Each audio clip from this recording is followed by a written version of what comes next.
this dude. Hey, welcome to the Fuck Around and Find Out podcast. Today's our normal, everyday, something like normal-ish podcast. Craziness. Yeah.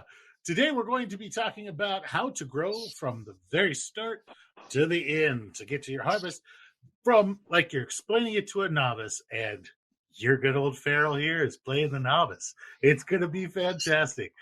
Let's see if our crowd of people, we have Trim over there, we have Deadpool, we have Shine So Bright, and we have Mike O'Nutty. And we're going to see if these gentlemen can put up with explaining to me how to fucking grow. Uncle Ben's I have a incoming. mute button for you. All right. So I'm just going to like knock on the door. Hi, everybody. My name is Farrell. I'm from Reddit, and I want to learn how to grow the magic shrooms. You should have read the goddamn fucking forums, dude. Read the forums. Why didn't you go to Shroomery? Yeah, why did you go to read the forums? Shroomery told me about the Reddits, and I was on the Reddits. How many And bags of Reddit- Uncle Ben's have you bought? I went to Walmart, but we only have one of them little neighborhood Walmarts, and they only had 12 bags. I bought them all, but I bought the non-name brand one. It has parsley in it. Is that going to work? Absolutely. Absolutely not. Yeah, you want to avoid have- flavor. I have no idea what you're even talking about right now.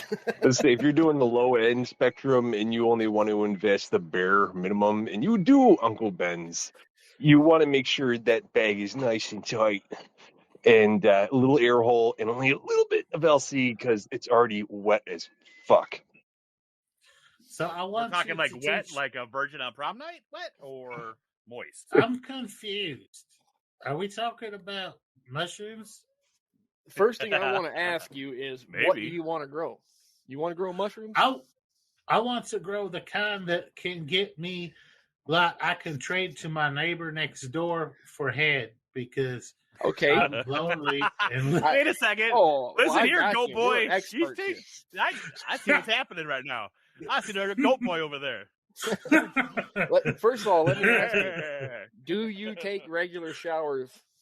Do you Only wear gloves with ice? occasionally because I do not have any form of employment. First thing you need to do is learn how to be clean. Before you even think about growing a mushroom, you've got to learn to be clean. Does it count if I think clean thoughts according to my pastor? Only if you douse them in isopropyl alcohol 2 times a day. Not if you're talking about my pastor, that dirty bastard. All right, hold on. All right, let's go. Seriously, number Yeah, one thing, you got to be clean. I mean, you'll never Sterile ever grow tech. mushrooms until you learn to be clean. Sterile tech is going to be the most important weapon you have against TAMs. Well, can I Basically, the just Karens clean of the like mycology world. can I just clean like one room, like my bathroom, and do everything in there? It's a gamble. If you can keep to one area and you stay in one area with low air movement and No you air movement. spray No no air movement, and you spray your air with ISO and work quickly and efficiently where you're not dusting shit around, you can get away with it. But you're going to need that bathroom to take your shower, sir. What about when I shit? Just do it right over the toilet. It adds a nice flavor. The mushrooms like it. A little poo into mycelium. Nice. I have been working all my hover potty. I could.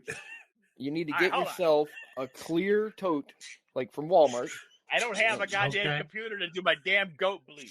a decent sized clear tote, and you're going to cut holes in the side of that tote, or you can set it on a table and hang it off the edge if you're triple jointed like Deadpool. You mean Listen, like That with T-Rex tech, T-Rex heads? T-Rex tech is perfect for when you need a small little area to do work because it's sealed. There's hardly any room, so you fuck around with shit that you don't want anywhere near anything else. You clean it first. You clean yourself. You do your job, and then it's easy to destroy it. A little bit of gasoline in a match. I just want to make mushrooms. How do I go about getting the mushroom seeds? From a mushroom plant, of course. I fucking hate you. I fucking hate you. All right. So Okay. your best bet here: seeds, spores, whatever you want to call them today. Your best bet: go online. Go to anything, spores.com. You got any of those big sites. You can go to any Reddit. Maybe trade for some swabs of mascara, or you can trade for prints for whatever cactus seeds you just pulled out of your aquarium. Who the fuck knows? But any kind of print, you could go for a multi-spore syringe. Put that to Okay, drain. so now the pirate ship company has brought me my prints and my syringes and a swab that is kind of pinkish in color. I think it might be rouge. Well, is it? What is the name of the culture? Is it Red Boy? Is it Rusty White? It says Enigma. Take that They and shove lied it to right you. in your ass. Because that's Enigma. They The lied question to is, you. I've had these- You need to I've go actually call had somebody these else. questions before. Have you been writing these questions down from all the fun? It's like nothing more than spores from a sporeless culture. Although I heard there's a secret project going on that, but we There might be. There digress. might be. We digress. Now he's got the go bleed. Now he has it. He's talking like a goddamn tardo. Yeah. All right. So I've got my spores and I have some in a syringe, but I cannot visibly see clumps of spores in the syringe, but it is from a name brand dealer. You're still going to I have think plenty of there might spores be in that spores. syringe. There's going to be plenty of spores in there. Spores you can't see with the naked eye until they clump up. You'll be fine. Now, do I Shake it up. just inject this into a bag? In my opinion, you need to take that spore syringe and put it in a drawer until you get the proper supplies ready. Don't even open it yet. You can't just magically have them grow out of your syringe. You need to be prepared for it. What's the first step? My first step is to ask you, how many mushrooms are you planning on growing? Do you need a bunch? Do you need just a few? Are you wanting to I start just want farming? to have some. Just enough for yourself? Do you own a pressure canner? Oh yeah, my grandma gave it to me when she died of the cholera. Perfect. So I'm going to have to give you a little shopping list. Okay. If you want to do this properly. No, spend some money. You're going to need a little bit of vinegar. You're going to need some 70% isopropyl rubbing alcohol. Don't drink that, right? Don't drink it. Don't drink it. Okay. Little sip. You're going to need some sort of a heat source, like a propane torch or even an alcohol lamp. Okay. Oh, I like fire. Oh yeah, I got that. And maybe if you're rich, maybe get yourself a scalpel or some tweezers. Yeah, I got some of them. I got an X-Acto knife. If it's metal, it'll work. Oh, it's metal as hell. Can't put it in the microwave. I tried. Man, you got a sexy accent, by the way. I just want to say that. So you got your tote. Did you cut some holes in the sides of it yet? No, I heated up accidentally. I put a coffee can up there full of lard fat and on the stove, and it got real hot. And I was like, "Oh hell, damn, that's a pretty good sized hole." And I just burned right through the side of that plastic container. That works. So now you got a tote.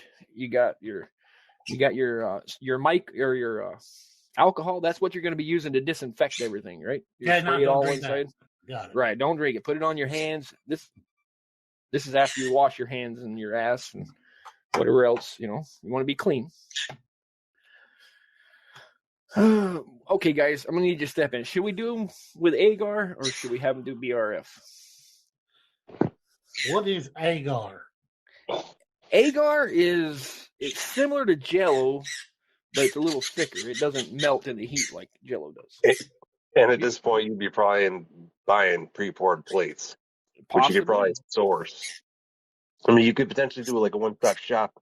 Some of the places online offer, grain, syringes, everything you need to start. But I mean, in that case, you're really looking at sterility. You want to be clean. But with going other routes, if you're trying to, if you're doing the incentive of making the agar and going that far with it, it depends on how much incentive you have. Right. We need to figure out exactly how far he wants to go. Do we want to do PF Tech is what I'm getting at, or should we go ahead? Reddit was that's that thing that Reddit was saying is PF Tech. That's that thing that Reddit was saying I should start with because it doesn't contaminate easy. Well, I know a guy named Wade Watts, and I think he's the man that can tell you all about that because he's an expert on it. Oh, he knows. Does anybody know Wade Watts? Is he in here by any chance? Oh, shoot, we lost him. Never mind. No. Dad, damn it. He should come back. Okay. Well, you're going to need to get yourself some brown rice flour also. Okay. You got that? Yeah, no problem. They got down there at Kroger. And you got yourself some agar. Do you have any grains available where you live? You got any home brewing shops or anything like that? No, we're out here in the middle of nowhere. We got all sorts of things. We got the Tractor Supply. Okay, we don't need the grains for this. I'm just asking for future reference because there's more than one way to skin the cat, as you would say. Yeah, I should know. Grandma does it all the time. Does she? Yeah. See, what I'm telling you about is a method called PF Tech. It's a good beginner way to get mushrooms right off the bat. It's not the most prolific. You're not going to get tons of mushrooms out of it, but it's a good way to start. I just want to eat something that's going to make me feel good and make me stop thinking about all these weird thoughts I have in my head. Like I read a story about licking a toad once, and I tried to lick a toad, and it gave me diarrhea. So you got yourself some mason jars, I'm assuming, since you got a canner. Oh, the best kind of mason jars, Kerr and ball jars. Right. You have a way to pop a hole in a lid of a jar, by any chance? Oh, yeah. No, there's all sorts of ways. You can use an ice pick. I got a screwdriver. Yeah, I got all sorts of things, pointy things. You got plenty of Band-Aids, right? I had a Band-Aid. I just use electrical tape now. And now I need you to go to the garden center and get something called vermiculite next. Vermiculite. Is that expanded stone stuff that's kind of shiny? Very similar. Yes, sir. It's a type of rock. Yep. Mushrooms eat rocks, so don't worry. It'll be okay. Fantastic. I got some. All righty. So what we're going to do is we're going to start preparing our jars, right? You're going to drill a hole or pop a hole in the top of your jar. And then, I forgot one more thing. You're going to need something called micro pore tape from the Band-Aid aisle at Walmart. I made a hole. You made a hole. Perfect. How am I the one talking about BRF? Okay. He better get his butt back in here. All right. It's likely that he lost because I'm going to step out of character for just a second here and let y'all know I have never done BRF in my life. So, okay. You have two other people. They just don't talk much. I know. I have never done it myself, so I don't even know where to contribute on that one. I went right to ball. Am I the only motherfucker here that's actually done PF Tech? Oh, well, the other fellow dropped out of our chat temporarily. He has bad internet. Well, I think that there might have been that big old ice storm he's got up there. It's bad. Yeah, we're getting that's weather. What you get for living with the fucking penguins and shit. That man is so dedicated. We were going to have a show last night. He was standing out in a field in a snowstorm just to talk to us. Oh, God. Oh, making holes in your lid. Feels good. Stab at something. All right. Now, the old-fashioned way of doing PF Tech is you're going to have two holes. One, you're going to put some micropore tape over it. That's going to allow just a little bit of air to flow through it. And the other one, if you don't have the self-healing injection ports, you could just put a dab of silicone rubber on it and let it dry. Good. The RTV high-temperature silicone. Yes, sir.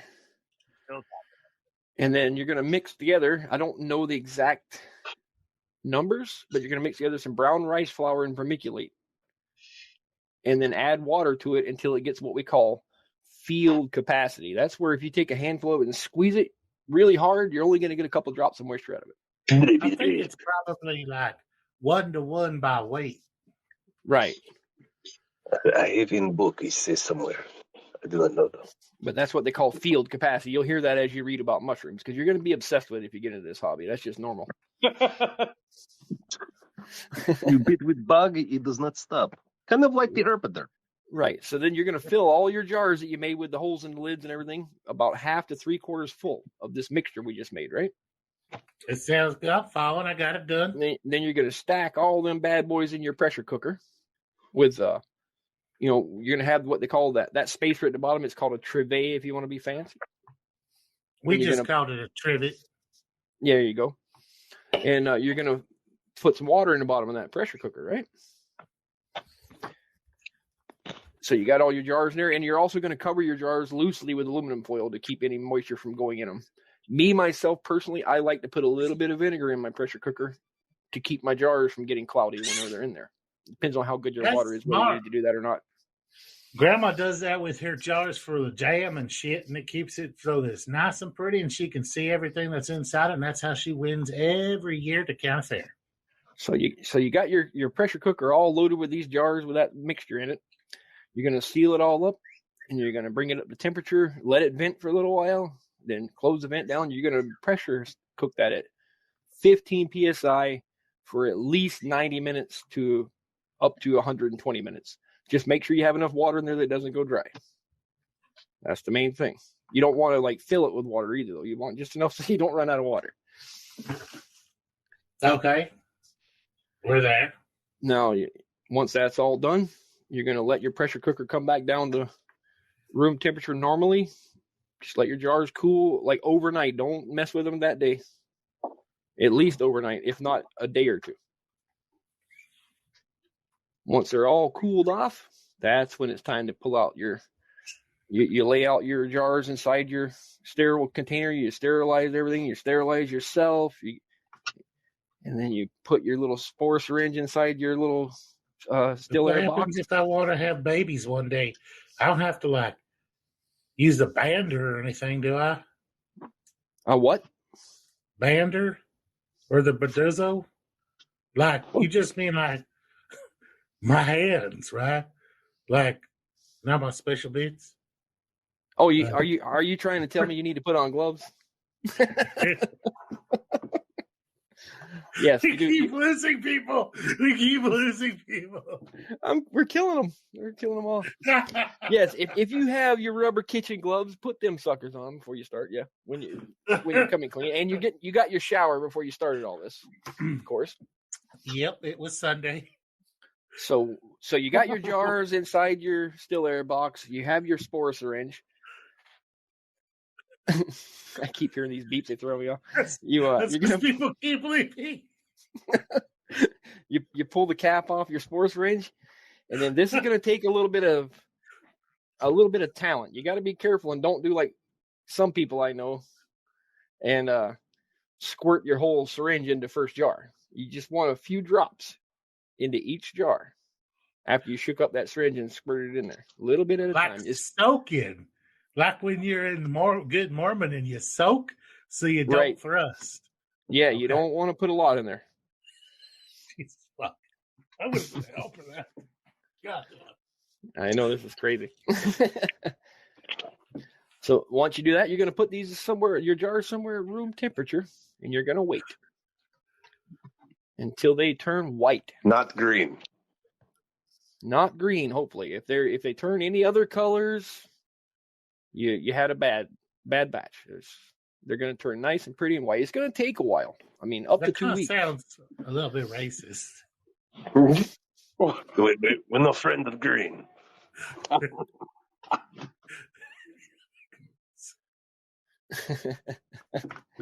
So after a couple of weeks of being in the jars, let's hope we got a bunch of good ones. Because, you never know with the spore syringe. They could have some bad stuff in there with them. So, it's a shot in the dark at this. But brown rice tends to avoid a lot of these problems.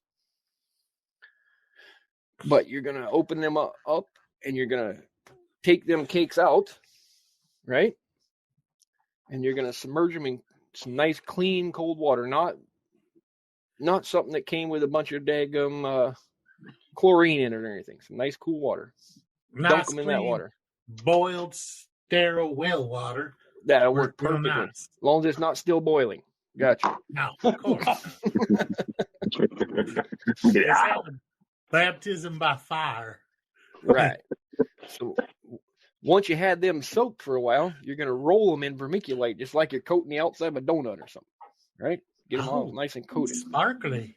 Yes, sir. They're going to be pretty. And best episode ever. Fucking hands down. And now once these cakes are all crusted up and looking pretty, look like a crab cake, you're going to set them inside of another tote that has some hydrated, what's that white stuff? Perlite? Perlite in it. Hydrated perlite. That wasn't what I was thinking. I should have had you make this tote ahead of time, but since we're just talking about it, this tote is going to have a whole bunch of holes drilled in it normally, just to get some airflow through it, but not too much. Okay. Yeah, because they have to breathe. You're gonna put about an 1 or 2 inch thick layer of perlite that's been moistened really well at the bottom of it. And then me personally, I like to take a little square of aluminum foil and set it underneath my cakes so they're not like sticking to the perlite. That's smart. Mm-hmm. And you're gonna set them in there, make sure that they're ready to go, and within I don't even know how long it'll take, but a few days, you should start seeing little baby mushrooms growing out of it. Babies. Well, that don't seem that hard at all. It's not. It's not. There's a lot that can go wrong, though. But, that's one thing. If you're going to get in this hobby, one thing you're going to have to learn to accept is failure. 4chan told me that there's something called boofing. Am I supposed to boof them at this point? Or do I'm sorry. I got to step out of here. I cannot condone the boofing. I wouldn't personally recommend shoving any fungi into the anal cavity. But wait. Boofing is in your outer hole? Oh, that's where it's an exit hole. Oh shit. I've used that wrong my whole week. Man, I thought it was some sort of interesting word for eating. I done told the pastor that I'm going to boof the sacrament.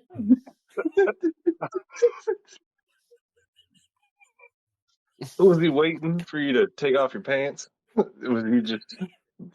He got excited. Told me to stay after to see Jesus. You must be Catholic. We're gonna fucking burn for this fucking episode. Okay, we've got PF Tech. PF Tech, everybody. Hands, give PF Tech a round. Yeah. We fucking nailed it. We can't nail PF Tech any better than that. That was horrible. That was glorious. Are you kidding me? I fucked with you the whole time. And you unwaveringly, like the badass teacher you are, fucking put up with it. Yeah, I did a lab cast. I'm back now. I couldn't do it. You left me hanging, man. I tried to call you in. I wanted to shoot myself in the face. I tried to tap you in to get me out of this, and you just left me. I left. I actually texted Trim. I'm like, dude, that is crazy dumb, man. I gotta go. I'm in Labcast. Oh no, you're gonna have to listen to it later. It was glorious. I'm trying to give out instructions for a tech I've never even done. It was horrible. Yes, and nobody did it really well, and the whole time I'm trying to boof it or play like Jethro. I'm sorry. Oh, that hurts. I haven't laughed that hard in days, weeks, probably. Oh, it hurts. Okay. Now, you know what I need to do? I need to do some PF Tech so I can be more PF Tech is super, super easy, man. Oh, I know. I just never got around to doing it. You freaking nailed it. Like, you did a great job of explaining it. People should be able to pick it up from there. Cool. It probably would have been easier just do a fucking PF Tech show. No, there's plenty of time. Now, you do a lot of PF, don't you, Deadpool? Yeah. I mean, if I get something from somebody with an MSS or something, I definitely will throw it through PF only because you didn't just take a break to do cocaine. You just should talk fast. Well, I could see that. It's a really good way to get right in your fucking ear. Right. I could see where it'd be really handy, even not just with spores, but even like a culture in there. Just to test the mushrooms. No, exactly, because it is so small.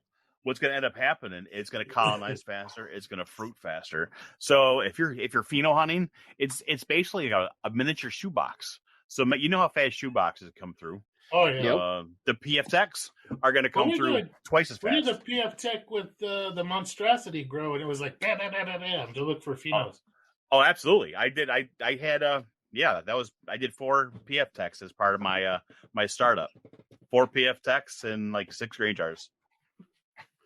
That's cool. Yeah. Where would you recommend somebody goes from PF Tech once they figure it out? Well, now with the bags, I would go definitely if they're depending on the sterile tech, because if they haven't got their sterile game yet, I would definitely probably say bags. Yeah, all bags are a lot more forgiving than tubs for sure. Because if you have an all-in-one bag, like I make them, Farrell makes them. I don't know if Trim, you've ever made an all-in-one bag. But, no, I have not. I mean, I always made my own stuff. So. Right. Yeah. But no, I mean, actually make them. You can actually make them and throw them in and let them just do their thing. But, you mean like you pretty much just colonize right into exactly. And then when it's done, you just scrunch it up and then leave it back on the shelf, but you've never opened the bag. Yeah, ever. I made some rusty whites that way once by accident. Okay. Yeah, you never have to if you do an all-in-one bag and you do it right. And the best way I see a lot of people do their grain first and then their substrate. But when you're trying to mix it, everything wants to mix from the bottom to the top. So it's easier if you because your top part has the most dead space, right? The tall part of the bag. I find it's a lot easier if you put your substrate down and then like a layer of either like real thin cardboard or like aspen wood chips, like for like a rabbits or guinea pigs or some shit. Yeah, and then put put your grain on top, and then once you PC it and everything, you have it folded over. Well, you inject your grain that's on top, with your liquid culture or whatever you're growing. Then when you go to squish it up and turn it over, the grain turns under the bag. Does that make sense? It makes it a lot easier to mix in. It tends to go along the long, empty side as it turns. And then you can just roll the bag back and forth on a table lengthwise and get it all mixed up real easier than trying to mix it from the bottom to the top. It's much easier to mix it from the top to the bottom by flipping it end over end. Yeah, and bags are just like jars. You need to leave a little room in them. Don't fill them to the top. Oh, yeah. It's called a Michael Quart. You fill the thing up to the edge of where it starts to flip over. It's basically 3/4. You stay under the filter patch. Stay well under the filter patch. Yeah, no kissing the filter patch. Don't get too close. And don't try to sniff it. It's not scratch and sniff. I sniff those things all the time. And no, for anybody who's listening, you can technically do PF Tech without a pressure cooker too. Yeah, you can steam them things up. Yeah, because it's so resistant to any sort of contamination. There's really nothing in there. The whole top layer, water boiling. Yeah, the whole top layer between the jar lid and the actual substrate, you have just to vermiculate with no brown rice flour in there. So it's basically that is a filter patch, but it's a 1/4-inch filter patch. Johnny ain't said a word. Did y'all do to him? I'm so sorry. I got lost in the PF Tech debauchery. I'm sorry. He's alive. It's all right. I left too. Fucking glorious. I literally shit myself a little. Fucking listen to some of the shit though. That shit was hilarious. Okay, who wants? I don't know how Trim went through with it. You are obviously made to be a teacher, dude. Because I would have stabbed him. Who wants to try to teach me how to make grain spawn? All right, I'll be back in 30 minutes. Not it. Don't you fucking dare, Deadpool. You're the grain spell master. You learned from the best. I'll teach you how to make grain spell, motherfucker. All right. Okay. But you can't talk so fast. It hurts. Hurts my brain. Got it. Are you ready for some lovin'? Oh. Take it low. All right. I'm going to turn around on you. I'm going to jump in here and fuck with you. All right. So here we go. Now, oats. What do you have? Do you have? I'm gonna walk you through oats. I got lots of oats. Yeah, we feed them to the mules. Yeah, that's perfect. What I want you to do is grab those oats. All right, and then just rinse them. Use your fucking garden hose. Use the sink in your fucking outhouse. Whichever one you got. But not your hose. No. Well, maybe the first round that'd be fine. Personal hose. Yeah, the first round will be okay because you're doing 2 more times. I want 3 rinses so that when you can fill it with water, you can see the grain through the water. Now you know it's clean. Why are you rinsing it? Now, the whole time that you are you're basically cleaning these, but because you are using outside shit, it's going to be dirty. It's been outside, so let's give it a little bit of cleaning. If it's from a bag, Tractor Supply, sponsor. But if it's from like Tractor Supply, it'll be decent. So you don't need to. What I do is I put in a colander and I shake it through, and it just gets out some of the dust because I do find when you jar these things up, it will start to muck up, and it does. It just makes everything stick together instead of being real nice and loose and being able to break it up. But go ahead and rinse that stuff out. And the whole time you're doing this, you want a big pot of water boiling, rolling boil. Now, what I do is I add coffee.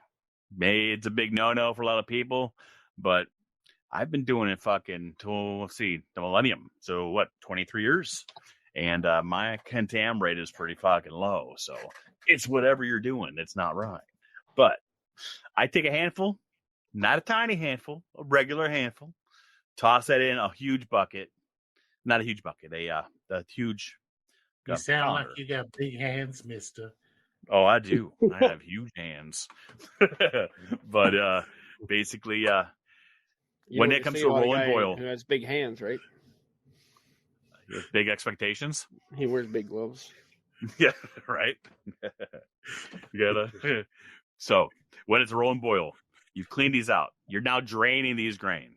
Just drain them. You don't need any of that clean water. You're going to go ahead and throw in handful of coffee, spent coffee grain, not stuff out of the new jar, and throw that in there. And if you have that's fine. That's go ahead and empty the bottom of that out into onto a paper plate and drain all the water off. And that'll work for you.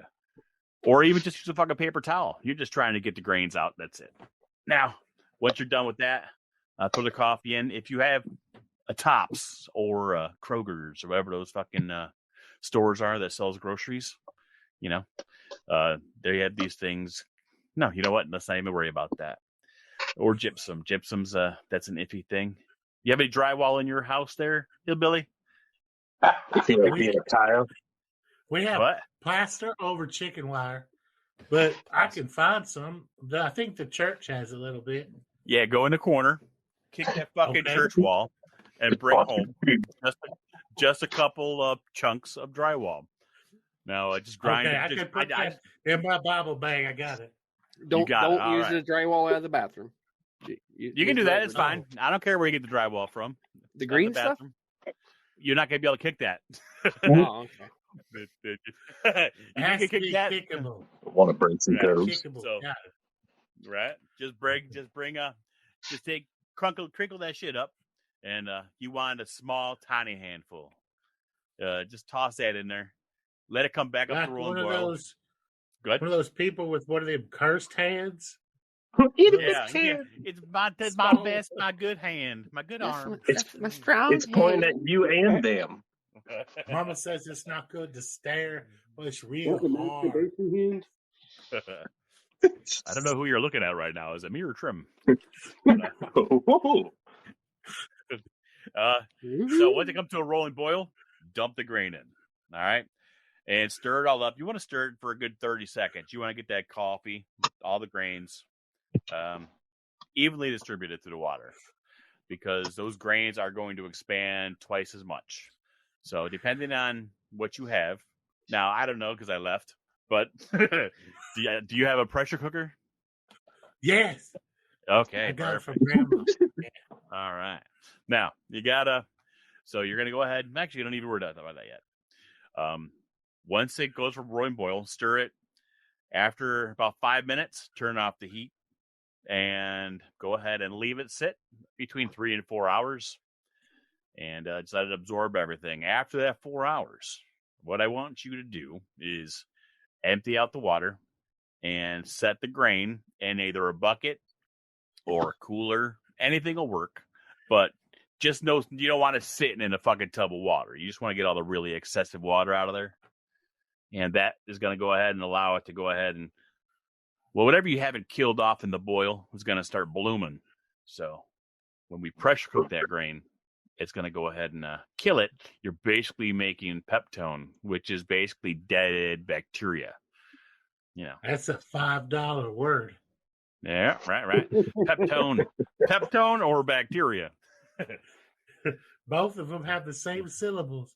God taught me peptone, bacteria. Oh shit! I can count to 3. Nice. But once you get all that set up, you're going to want to lay all these grains out.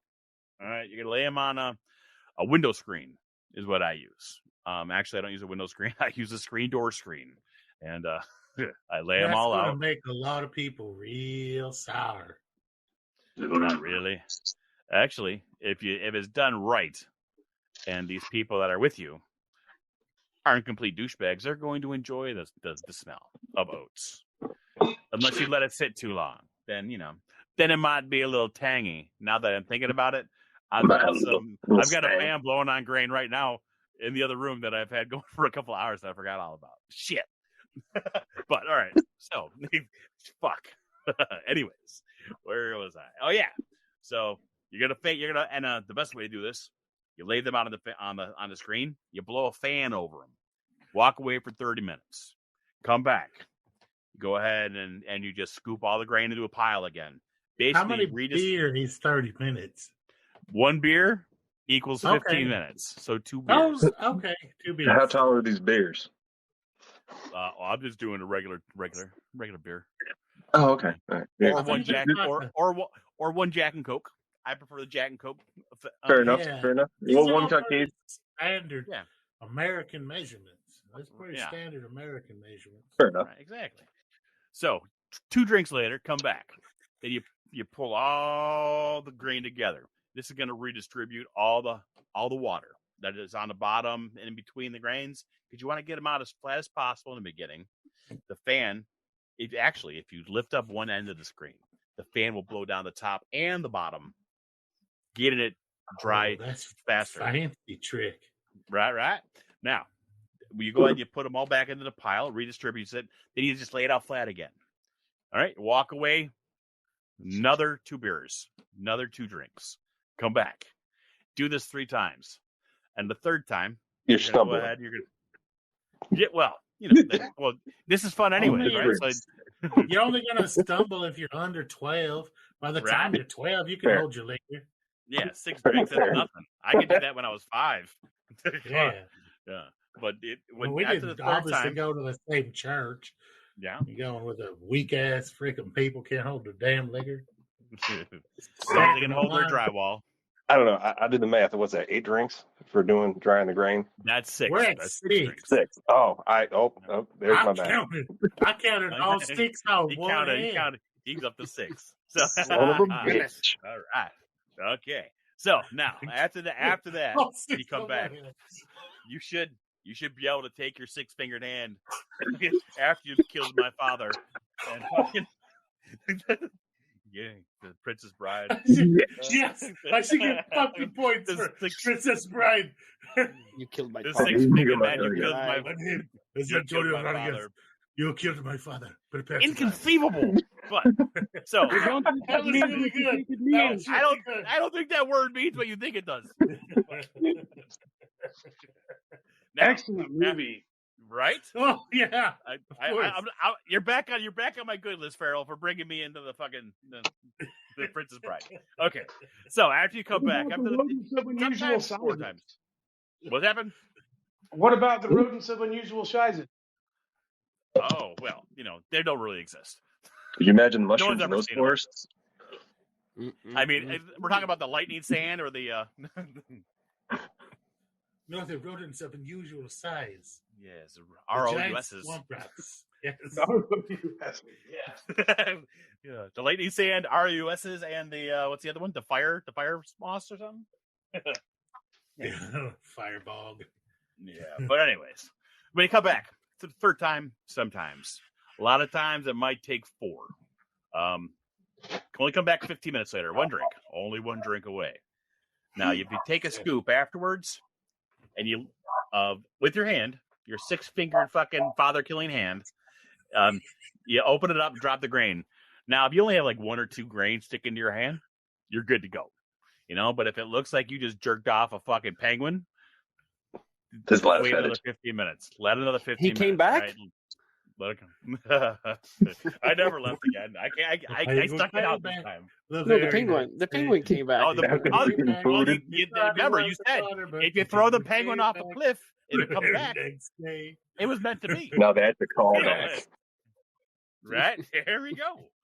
Now, if you go, if you got motherfucker, that penguin's got to be on the goddamn picture for this fucking. It's gonna be on a shirt, dude. It's gonna be on a fucking. We need a shirt that says the penguin. If you love the penguin, I love my penguin. Now, basically, while you're getting ready with this done, here's my plan. I want you to get your pressure cooker. I want you to fill it up with 3 quarts of water. Okay. And I want you to just turn it on while you're jarring up everything.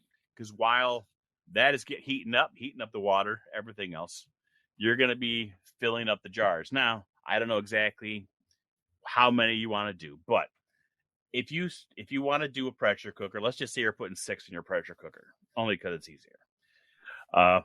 You're going to take 3 quarts of your grain, of your oats. That will give you the exact amount for 6 jars. Basically, just double up.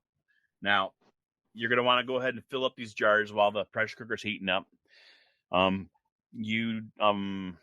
you have filter lids, or how do you want to do this? What kind of lids? I have some of that micropore tape left over from where he told me to make PF tape. Perfect. All right. Now, here's what I want you to do. I want you to take a fucking screwdriver, and I want you to stab each one of those lids twice. Or your beer can, either one. I like it.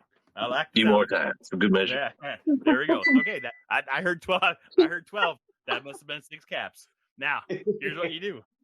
I want you to go ahead and double tape both. So just do 1 across and 1 over. Double tape them all, and put them in the pressure cooker. Now, you don't need foil. Foil is overrated. Anyone that still uses foil hates Mother Nature. What? All you do is I still use foil. Oh no! Like I said, everyone, if you use foil, you hate Mother Nature. So that's why the penguin came to me and not back to you. Here's what you do: you take my corner again. You take if you take the lids that you just made with tape. All right, now they're all set up. Here's the trick: you take another lid. You just set that on top of each of the jars. So it's just regular right side up. It's concave. So when they're sitting there, anything that comes out, the moisture that comes out, the steam in the jar isn't going to do anything, because nothing. The whole reason you're doing this is to keep moisture from entering the jars and fucking with your perfect moisture. Now the jars on top, it's all steam in that inside the pressure cooker. So if anything falls down, it's going to fall on the other jar lids. And guess what? When you're done, all you do is lift up the jar lid and you use it for the next batch. Instead of trying to fold up foil, finding somewhere to put it, throwing it out. Shit, I do fucking 30 jars a day. And, that'd be a lot of foil. That's a lot of fucking foil. I iron my foil and put it back on the roll. That's a good man. Well, there you go. I don't believe it. Everybody should be I'm gonna fucking prove on doing that. Would I lie to you? Come on, man. So Yeah, You you got can to walk have through a a little strawberry more apron to the perspective. iron. So when you have all the jars in there, you're gonna have steam. It's gonna be building up now. Water's boiling. Here's what you do: after you put the jars in there, you just make sure they're on top. They will actually seal themselves to the jar. When it cools down, the jar lids, because of the holes that you've made, will actually suck that other lid down. So it's going to be sealed. It's almost like it's like if you were doing a grain bag, for anyone that's ever done the grain bags, and you fold it underneath. Yes, it's like fucking magnets. It's magic. All right. So you're gonna be able to take these out, put them aside. Now, because you have the tape on there, the tape's gonna be dry because it's been covered. No foil's gonna come out. Okay. And you're good to go. 15 psi, 90 minutes. It's basically all you need. If you're a dirty fucker, you might want to let them sit for about 3 or 4 days. But once they are cool enough where there's nothing wrong with them anymore, you're good to inoculate that with whatever bastard seeds you've got from fucking Mascara Man on fucking Reddit. So you recommend me putting my syringe inside of that micro pore tape or whatever? If you do that, that is not a problem. Basically, what you do, you get you get one piece of tape, you lay it on the edge of the lid. So when you go ahead and you spray with ISO, just a little bit, and then you heat treat the syringe, pop it through, dump it out, and as you pull that out, you cover the hole back up with another piece of tape right away. Keeps any tammies out of there. You got bing, bing, boom. Exactly. And you're done. Basically, don't shake it up yet. Let them go ahead, and you'll start seeing spots. If it's a good MSS and they're fresh, you'll actually see white shit within 4 or 5 days because they love this grain. I mean, I don't care what anybody says and how anybody does it. If I don't use coffee, I do not get the bags and the jars that I get with it. And I mean, a lot of beers, a lot of bags, a lot of jars, and it's not an if anymore. It's just how much better it is. I mean, it's not like it's twice as much, but it's it's got what plants crave. It's a noticeable difference. It's noticeable by far. I've actually done it. I think I do that on Monstrosity, where I had a couple of them were with coffee and a couple were without, and they were jars. And then I did like grain to grain. No, that's what I did. I had 1 pint jar of grain. I inoculated that, and then I put that into 4 quart jars, 2 with, 2 without coffee. And the ones with coffee exploded. I got Light Bright. I got B41, and I got the other one that was just a normal, but fucked up looking like a fucking troll. but the ones that came on the regular without coffee, they were just regular fruits. So it's like whatever. It helps out the needy. It's like handicap accessible. That sounds perfect. That's politically correct, right? So I heard that this guy Michael Nutty was really good at making simple substrates. Oh shit! Yeah. What's a substrate? Yeah. So I've got this grain jar, and this grain jar is real white.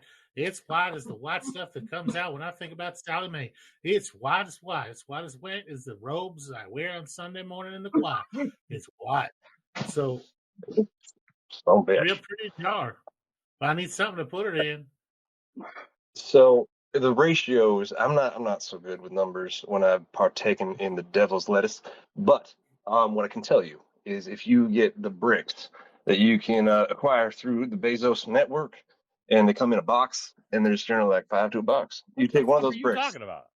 I'm talking about the CVG bricks, the coir doing CVG. That's the simplest substrate I can think of. No, I mean devil's lettuce.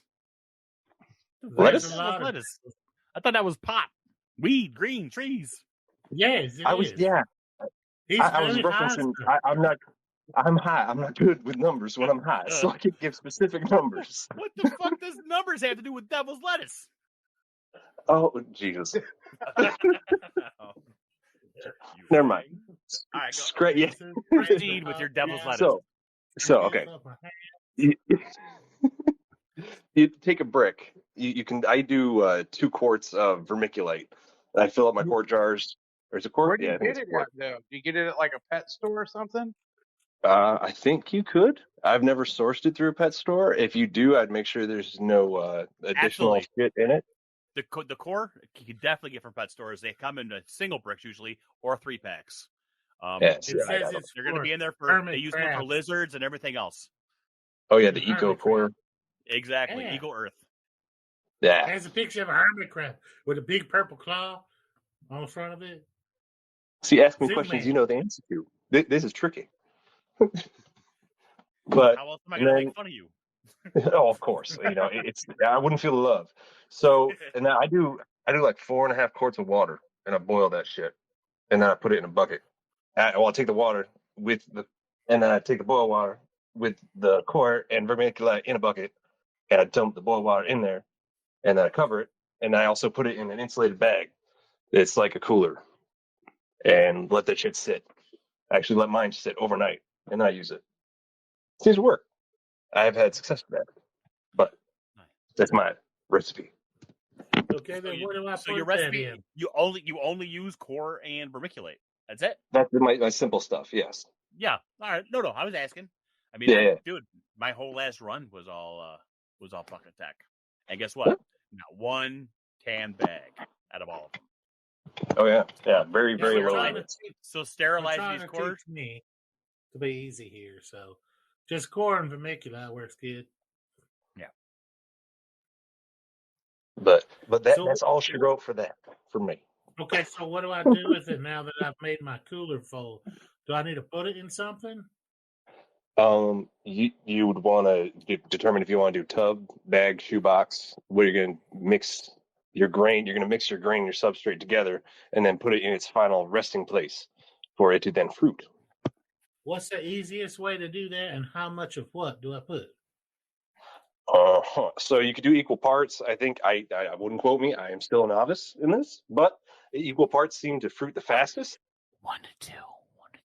Okay, thank you very much. There you go. So 1 to 2, and I would say probably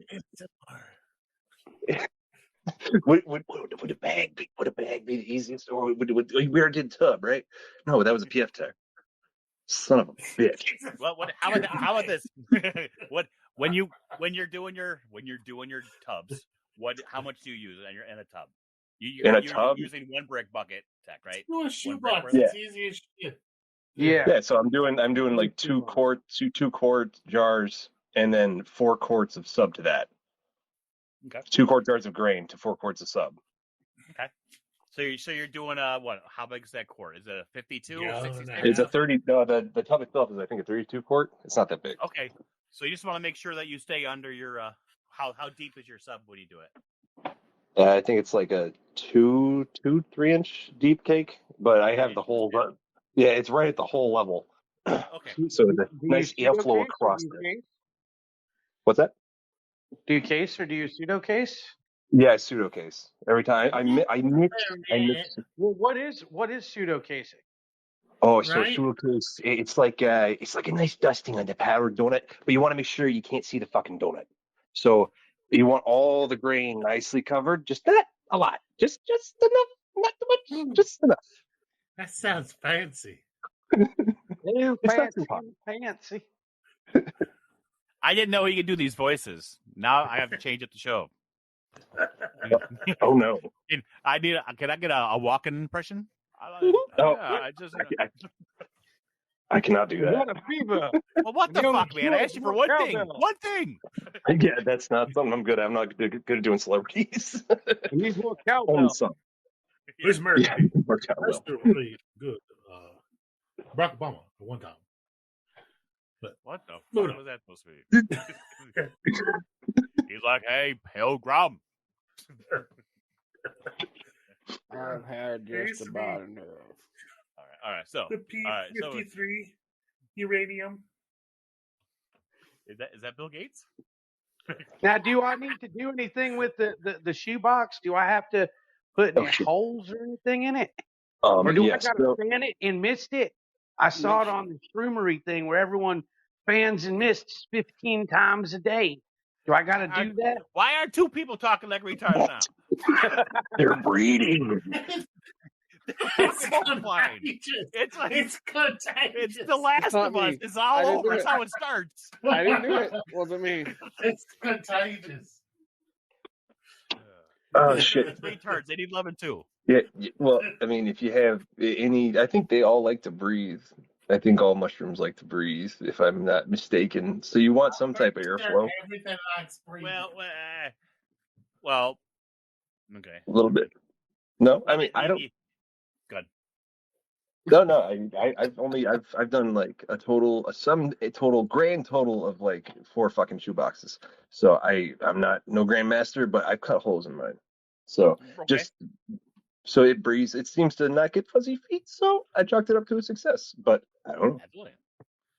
Well, you gotta remember also, mushrooms will fucking grow in fucking dog shit if you let them. I mean, good point. So they want to grow, and the FAE is important. A lot of times it seems like they grow in spite of us. Right. I mean, no, fuck you. I don't even I've only done shoeboxes. I'm not a huge fan. I do them on occasion. Like I did my Enigma. I did that one. That one awesome grow. That was a shoebox. And I just unlatched it. And that motherfucker pushed the top of that thing off. So it was literally 2 inches off the top of the shoebox. And then that's how I came up with my hybrid fucking system with my totes. And I've had a lot of luck with shoeboxes in the past. They're really they definitely work. I've seen cool kids do a dub tub. No, dub tubs suck. I'm just kidding. They're great. And then that is a shoebox with another shoebox turned upside down on top. Those 32 quart gasketed Sterilites are wonderful for that. You don't got to dub tub shit. It's beautiful. It sounds like Shawnee really knows how to harvest mushrooms and set the cake up for the next flush. So why doesn't he take it from here? Can I use a silly accent too? You can do whatever you want, sugar. Oh, sugar tits McGits. I love it. I think I'm gonna talk like this too while we're at it. I like it. I'm gonna talk like this, Chris. Go to the basement, Chris. Play a little game. First one to loses. Deadpool, you come over here and sit next to me while we talk. Okay, so here's the deal. Come on downstairs. I got some Benadryls. Oh, the Benadryl can fuck you up like Percocets out here. Does this smell like ether? This is not chloroform, is it? Smell it. I made it from bleach. Oh shit! Let's not teach people how to make chloroform. What? I didn't start it. I just know the chemistry. Oh wait, you have the recipe? That's so yeah, make it from bleach. It's really easy to make. I really simple. Really, he gave you half of it right there. Yeah. or just let the ether bunny come. Starting fluid. But we won't get into that. The Easter Bunny 3. We're already on everybody's fucking watch list. Let's not make kidnapping a fucking regular part of the show. Hey, whoa. It doesn't have to be kidnapping. Sometimes it's games, it's just gameplay. I got some homework for the home viewers. For the home viewers, look up a video on YouTube called Nap Time. You guys get that? Look up a video on YouTube called Nap Time. You will not be disappointed. Nap Time spray. Oh God, I love that. We have on the emergency vehicle I'm on regularly. We have Nap Time written on our germicidal spray. Thanks, nap time. Thanks, nap time. Prior to nap time, this thing just cried 24/7. It was defective. But thanks to nap time, hasn't made a peep in 6 weeks. Thanks, nap time. Yay! Okay. I believe we were talking to Shiny, and Shiny was going to teach us how to reset the sub after a harvest and how to harvest them fruits and what the fuck to do with them. All righty. Well, what happened was I did a little nap time and got caught up in the conversation. And don't you know, the valves broke, and then the caps got real big, and then they fucking threw up everywhere. The whole fucking thing is black. It's all gone to shit. Oh, that's a good problem. That's a good problem. So no. You go in, you take a look after while you're doing your 15 fannings a day, and you're oversaturating the water, and maybe spraying some hydrogen peroxide to clear up some of that trick that done got in there. And then you see that one duder that popped up, and you're all excited, and you're like, hey, oh shit, your little veil broke, and it's looking really cool, and you can see some gill stuff happening. And you're like, you maybe touch it a couple times, maybe right there on the cap, and it's maybe just starting to get soft. And you're like, hey, go down there, and you can do, if you got some shears if you want, or some little snippers, and you just a little snip right there at the substrate surface, or you can do a little pinch and twist if you want. Like a purple marble? But you can do whatever you want. So once you get that little duder out of there, then you're going to, so I'll be honest with you. I'm not a big dunker and a soaker. It's not really how I roll. So, but I do get my little spray bottle. And I like to go ahead and really saturate that substrate again. Make sure I get further down. All everything off of there. No leftover little aborts, nothing like that. And go ahead and get it good and saturated, and put the lid right back on there. What's and then Mama likes to call those angel mushrooms because I didn't quite make it. They all got to go somewhere good. You should put them in the hydrator as well, and put them for your. I thought they were called the devil's cut. You know, the devil's cut. The abort mushrooms are the strongest. Those are what I eat. Those are what I eat when I'm when I'm harvesting. I call them the devil's cut. Yum yum yum yum. Or in my case, the angel shear, because I'm a sweetheart. Yeah. Everyone likes green candy. hey. Those are light gray. Those are light gray. The best Jello. So, but yeah, sit back, relax, and then wait for them to do it all over again. So what do I do with this big old pile of mushrooms I got sitting here staring at me like I did something suspicious to their mother? You can do a couple few things. Do you have a dehydrator? Do you like to dehydrate your fruit or make your own beef jerky? I'm not allowed to touch that. I tried one time and I caught my dick on fire. So I think I'm going to have to do something outside. Okay. Well, you can do a couple different things. You can take your little duders, and you can put them out on a nice piece of paper or something like that, and put them right in front of a fan. Now, if you live down in the South where we got like 90% humidity all the fucking time, that could be a little bit of an issue, and you might need. Even the frog sweat down here. It's hot and humid. You might need to apply a slight amount of some heat. Small amount. Not like Tabasco, but like heat from a fire. Heat from heat from a stove, maybe. Dry heat. Okay. So maybe you could crack your stove open just a smidge, right? And then you put one of your racks from inside the stove up on top, and then you lay your little fingers all over top of that. I bet you just the pilot light on my gas stove would be plenty. Oh, you want gas stove? I thought those were evil now. Listen, I'm pretty sure. But I'm pretty sure I saw my mama CNN never voted for that Biden guy who tried to take away my freedom and gas stove. That thing eats dinosaurs. It has lived for a long, long time, and it makes the bestest, most perfect crispy bread and steaks. I'm going to have my dinosaur eating stove until they take it away from my cold, dead, belligerent hands. I mean, if we don't burn it, then they died for nothing.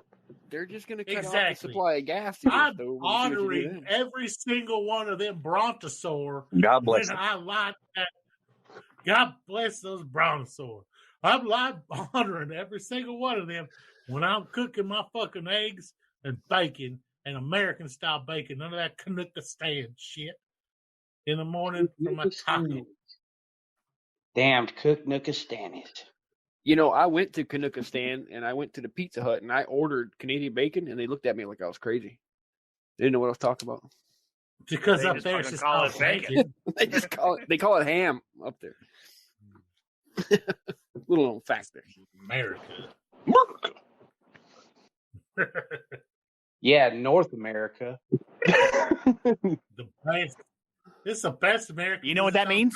It don't mean obviously nothing. It's dominant. It's on top. You ever looked at nature? Of course. He said, "Are you crazy? Wouldn't you rather have some poutine, eh?" But yeah, poutine, eh? Punani. I think the word you meant was punani. Not what the fuck is putani? Maybe poutine. Poutine is French fries and gravy and. I actually had some poutine at the. He might be talking about food. I was talking about food. Oh, you know. It's.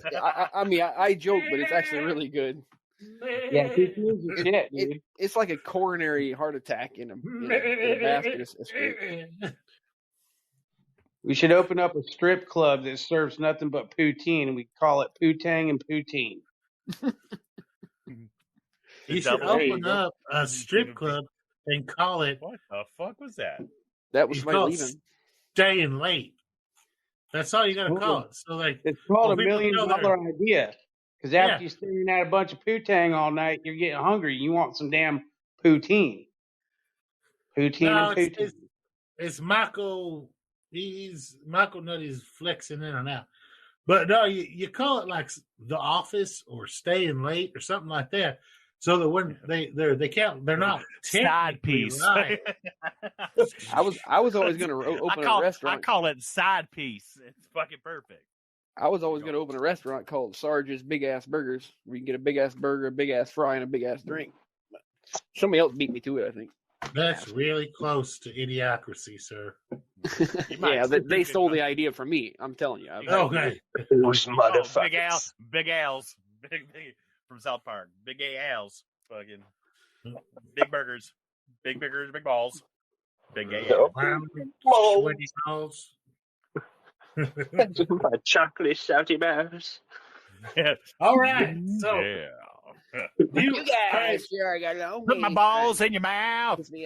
Suck them.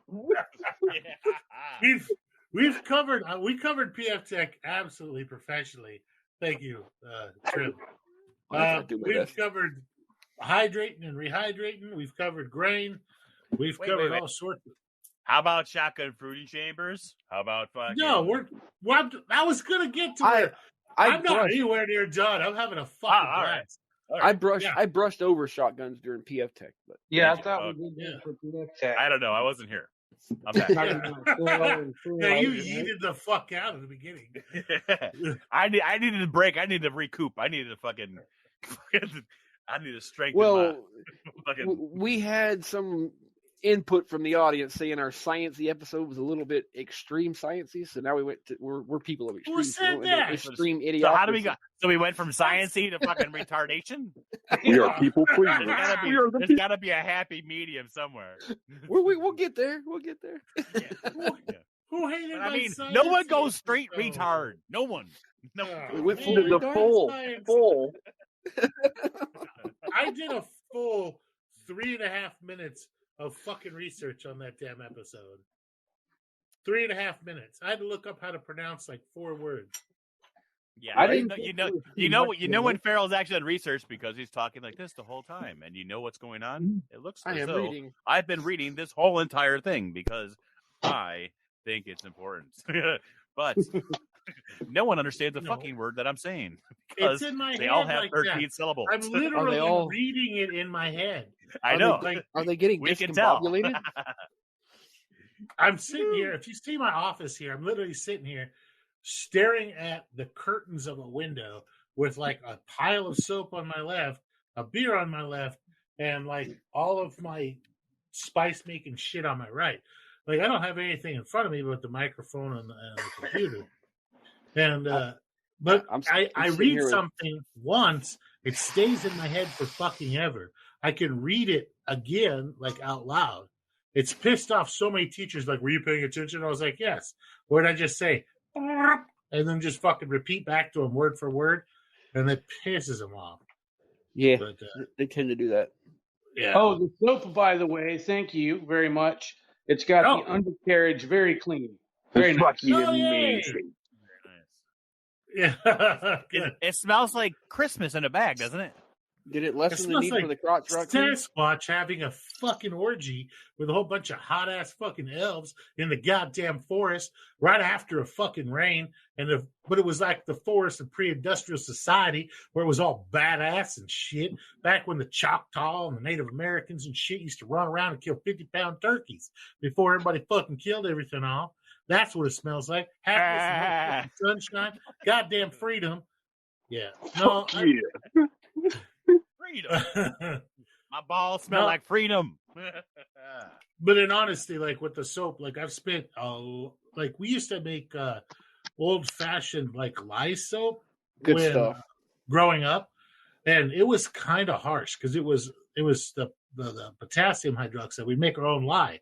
Yeah, right? it takes a layer of skin off, so whatever's on it is gone. Yeah, it's nice. Yeah, like if you have a delicate taint, it's gonna burn. And my grandpa taught me how to make that when I was a kid. It was good stuff. Yeah, you know your lie's good when it'll float an egg. So, like seriously, like when that's how you know your lye water is the right concentration is when you put a fresh egg in there and it'll float to where a larger than 50-cent size piece of the egg is above the water. And that's how you know you're above 50% lye. Does that make sense? It does. Yeah, that's old-fashioned how to measure your lye to where you can make soap with it. But so I learned how to do all that on that crazy-ass fucking commune shit that I grew up on. And, I've always made my own soap. And then I discovered that, wait, there's a whole bunch of different types of fucking oil and shit I can put in here. And so after several decades of experimentation, I've come up with this soap. And everybody fucking loves it, so I just give it away to everybody usually. And then now it's gotten to the point where the demand is such that I just started selling huge fucking chunks of it for $5, so they don't bother me to get any more. And it's fucking huge, just to help recoup the cost of making it, right? Yeah, it really doesn't cost too much to make. Probably about your time is worth money though. Yeah. Like probably about 40% of that cost is profit, but it just I don't want to sell normal size bars because then people ask me for it all the time. So I'd sell like 1 pound chunks at a time. You know, like here, take your fucking soap and don't call me again for a month or two. You know, fucking wash your stinky ass. There's 3 fucking. You know what I use all the little cut off ends and pieces for? Like, because I end up with a lot of little scraps, right? I take it and I cut it like real thin with a knife so you could like almost see like light through it. And they use it as washing soap. It takes a piece about the same size as 2 thumbnails to wash a full dirty ass load of laundry. So interesting. Yep. I'm going to go to the bathroom and see if I got some soap left. I can send you some more, man. I just got some. I love that shit. Yeah. Not as good as salt. I put it in my special spot in the bathroom, but everybody else seems to think it's theirs too in my house. Well, that's why I always wash my nuts last. Everyone. Fucking Deadpool damn near drinks the salt, the steak salt. Have you put it in a margarita or like what's a chilada yet? Or like something like that. Oh, all I do is eat meat and drink water. That's it. I made the most amazing Philly cheesesteak egg rolls with some the other day. It was awesome. Yeah, actually, tonight that shit was fucking phenomenal. Fucking goes good with everything. I actually grow everything in that, including the black pepper. The only thing I don't grow is the salt itself. Black pepper grows on a big vine. What? You don't grow the salt? No, I want to take. I feel deceived. I've talked to my wife about organic. I've talked to my wife about going down to the Gulf, like the ocean, and getting like a 55-gallon drum full of salt and like water, and then like converting it. But she's like, dude, the ocean is so fucking dirty in the Gulf. You don't want to do that. Yeah, well, they had that big oil spill a few years back. So that's the only thing I buy is I buy these huge bags of like kosher's like flake salt. But, but that's the only thing that I don't grow. Pepper, black pepper is not hard to grow. People, I think, are intimidated by it because it's supposedly a tropical plant. But if you can grow a pothos, like the stupid fucking pothos that grow in everybody's houses, Potholes? No. Pothos.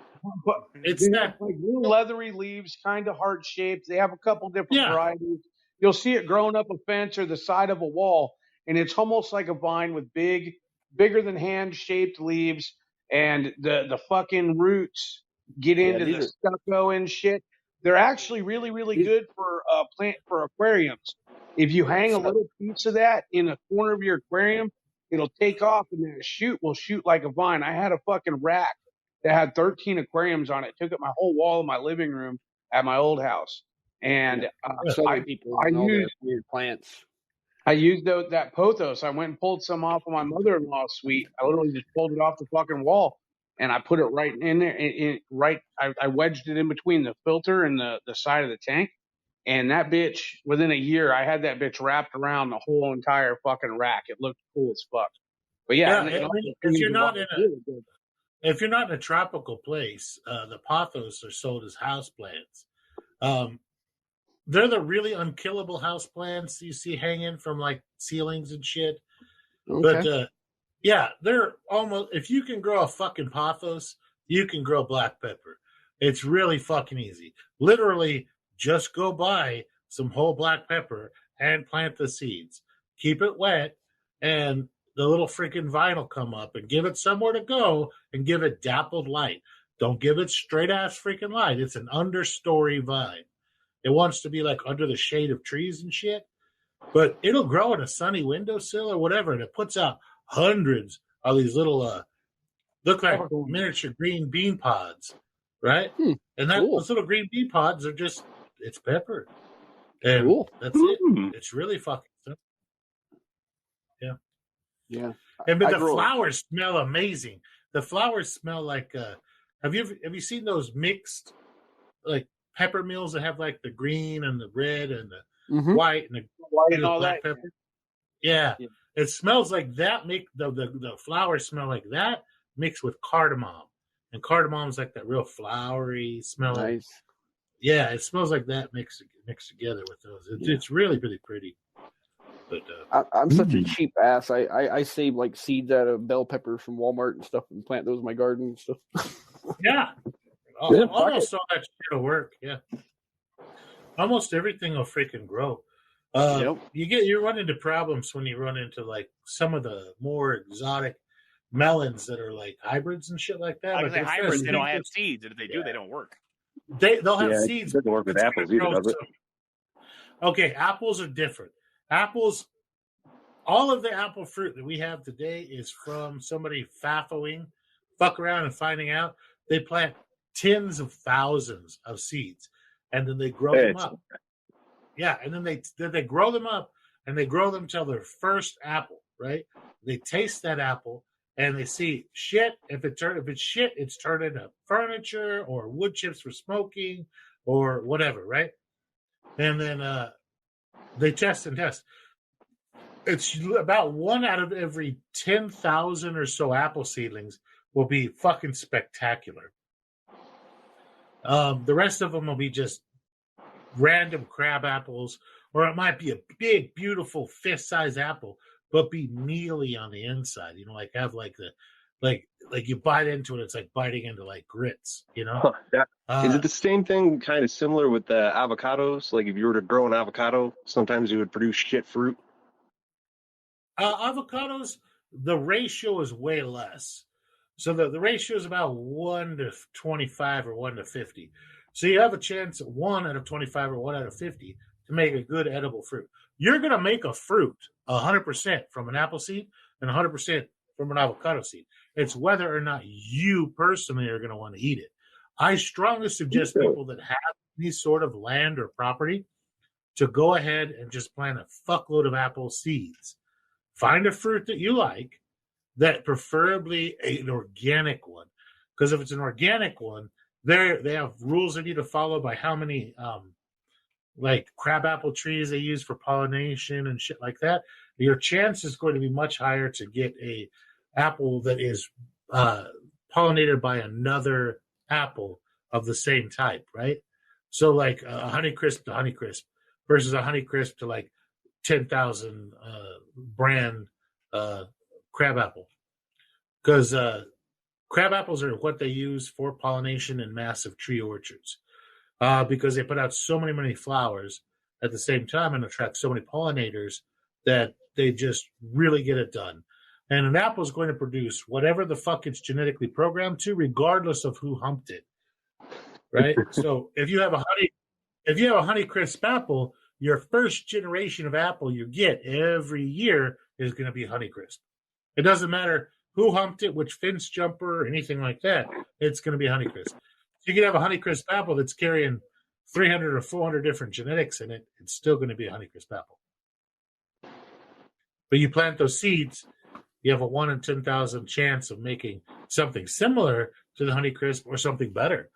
Like Honeycrisp was literally found in a hedgerow, so that somebody had thrown a core out in, right? Like somebody was just like, hey, that looks like a pretty fucking cool apple tree. Let me try that. And they were just driving along and found it, and it was called a chance seedling. Like Cosmic Crisp, the newest one that just hit the market. It's that kind of granny apple sour, but Fuji-looking apple that's like huge. Those ones was a chance seedling that somebody just found on the side of the road.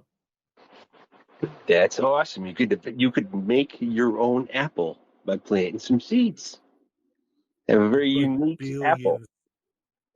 Millions of dollars.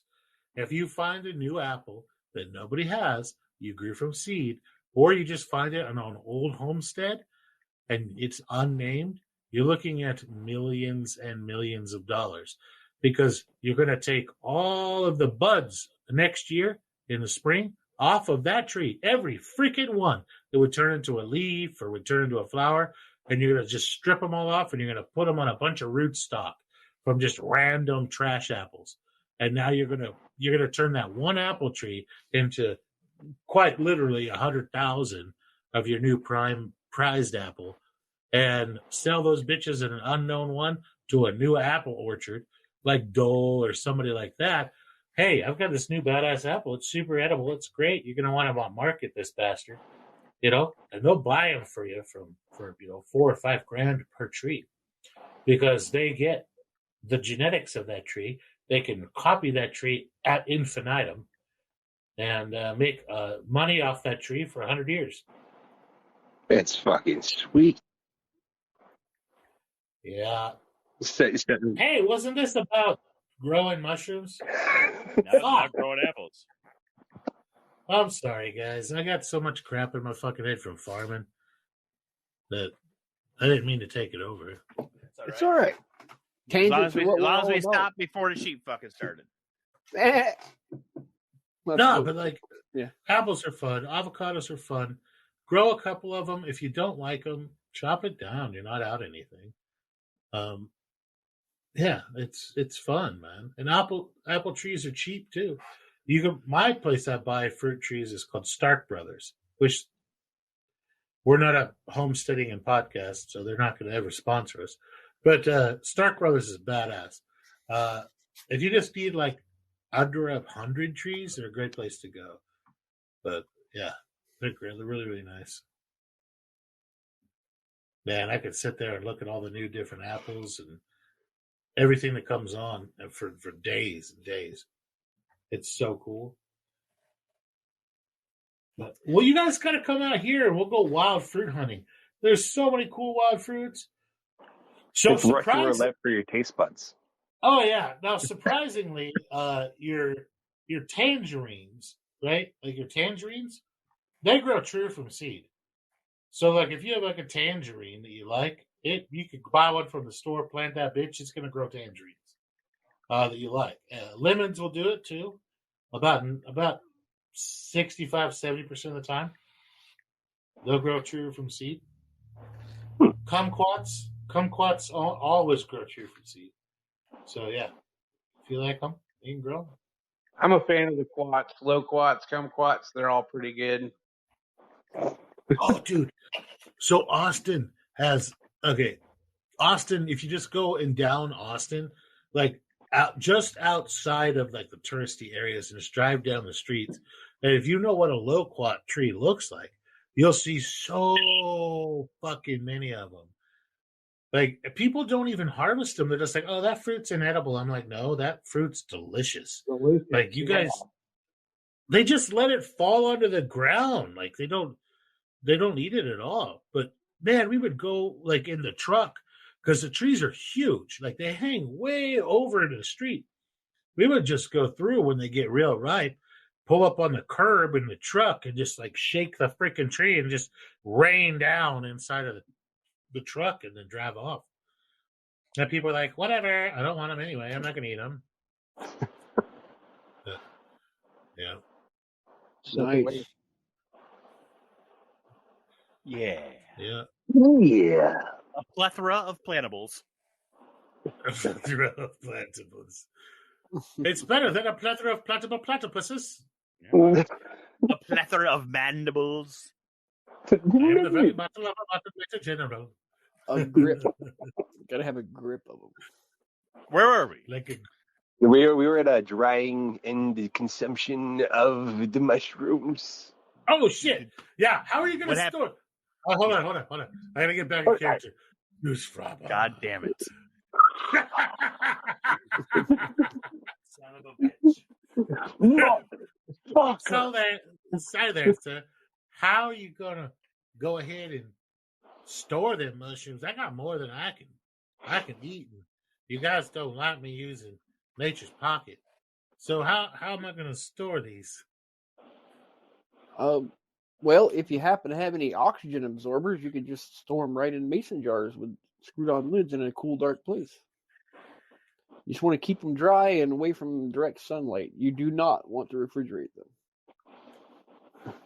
Not the fridge, not the freezer. Any of y'all made anything interesting with your mushrooms? Honey? I like honey, blue juice. Honey's good. Not for long-term storage, but I guess you could.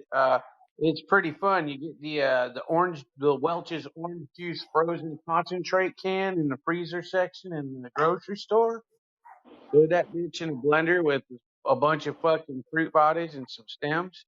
Blend that shit up, and it makes some crazy ass sludge. And you can put that in little popsicle sticks and freeze it.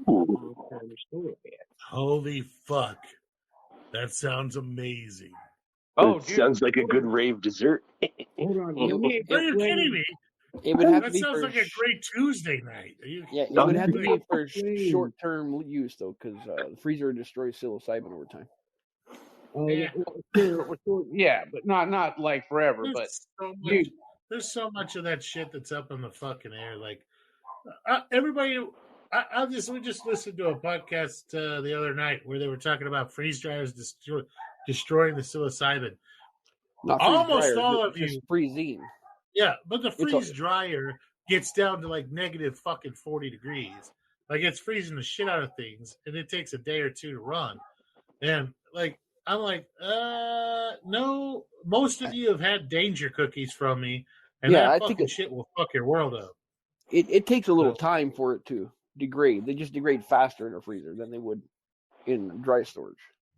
So So it's not like an instantaneous. Only if they haven't been dehydrated. If they've been dehydrated correctly and they are cracker crisp and you throw in a little fucking packet, you can go ahead and keep those in the freezer fucking forever. They will not go bad.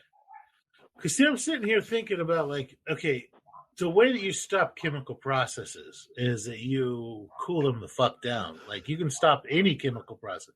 You can stop atomic processes by adding the correct amount of cold. Like if you're at 0 fucking Kelvin, you can stop all sorts of crazy shit from happening. Right? You stop life. Yeah. All right. Yeah, you can stop atoms from moving fast. You can slow them down enough you can see them. If you can slow shit down enough you can see a motherfucking atom, like an electron exchange, it's you're still aside, but I don't understand how it's degrading. Because there should be no biological or chemical processes going on. I think what they're talking about is when they have like fresh fruit and they freeze it, it causes the cells to explode, everything leaks out, and then you'll have some problems when you thaw it. Because you're going to get all the, instead of it being inside of something, you're going to have massive surface area from the frozen exploded fruit that can then become oxidized very rapidly, you know? Makes sense. Does that make sense? Yeah. So I will tell you this: that concoction, the popsicle concoction, we used to call that the sludge back in the day, and this was well before home mycology stuff. So this was like jumping fences, getting shot at with salt rock, fucking cow shit, and America. like, I mean, 15, 16 years old, with a fucking little grocery bag full of fucking shit. And you're like, what are we going to do? And it was either like make tea or fucking make sludge. And we, 9 times out of 10, once we figured out sludge, because we're like, back in the day, everyone's like, oh, drink orange juice with it, right? This is before we knew about lemon teching, my little crew or whatever.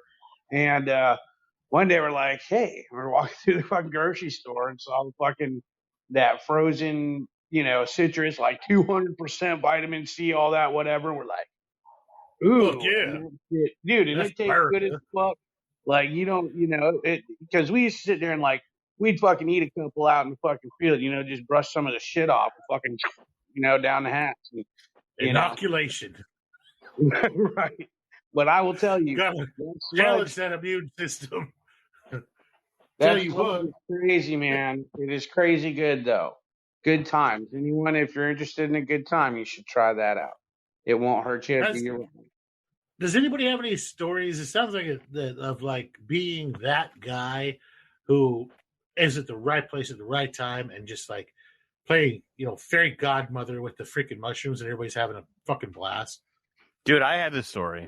I had a few people over, and I had a girlfriend at the time that was, straight laced, whatever. But so I had my friends. We're all sitting in the living room, and we had all taken. I think at that time it was Ecuador. It was in Ecuador, for sure. It was Ecuador, and we're all sitting there. We're having a great fucking time, listening to fucking music, and we've been talking about unicorn dust, angel wing dust, laughing our asses off for fucking hours and hours. Not hours, probably about an hour. And then it's amazing how when one person shows up, they can completely ruin an awesome time for everyone. Because she came in, took a dose, and the fan all of a sudden was yelling at her. And the fridge was telling her to kill herself. And she had to excuse herself from the living room because everything was telling her to kill herself.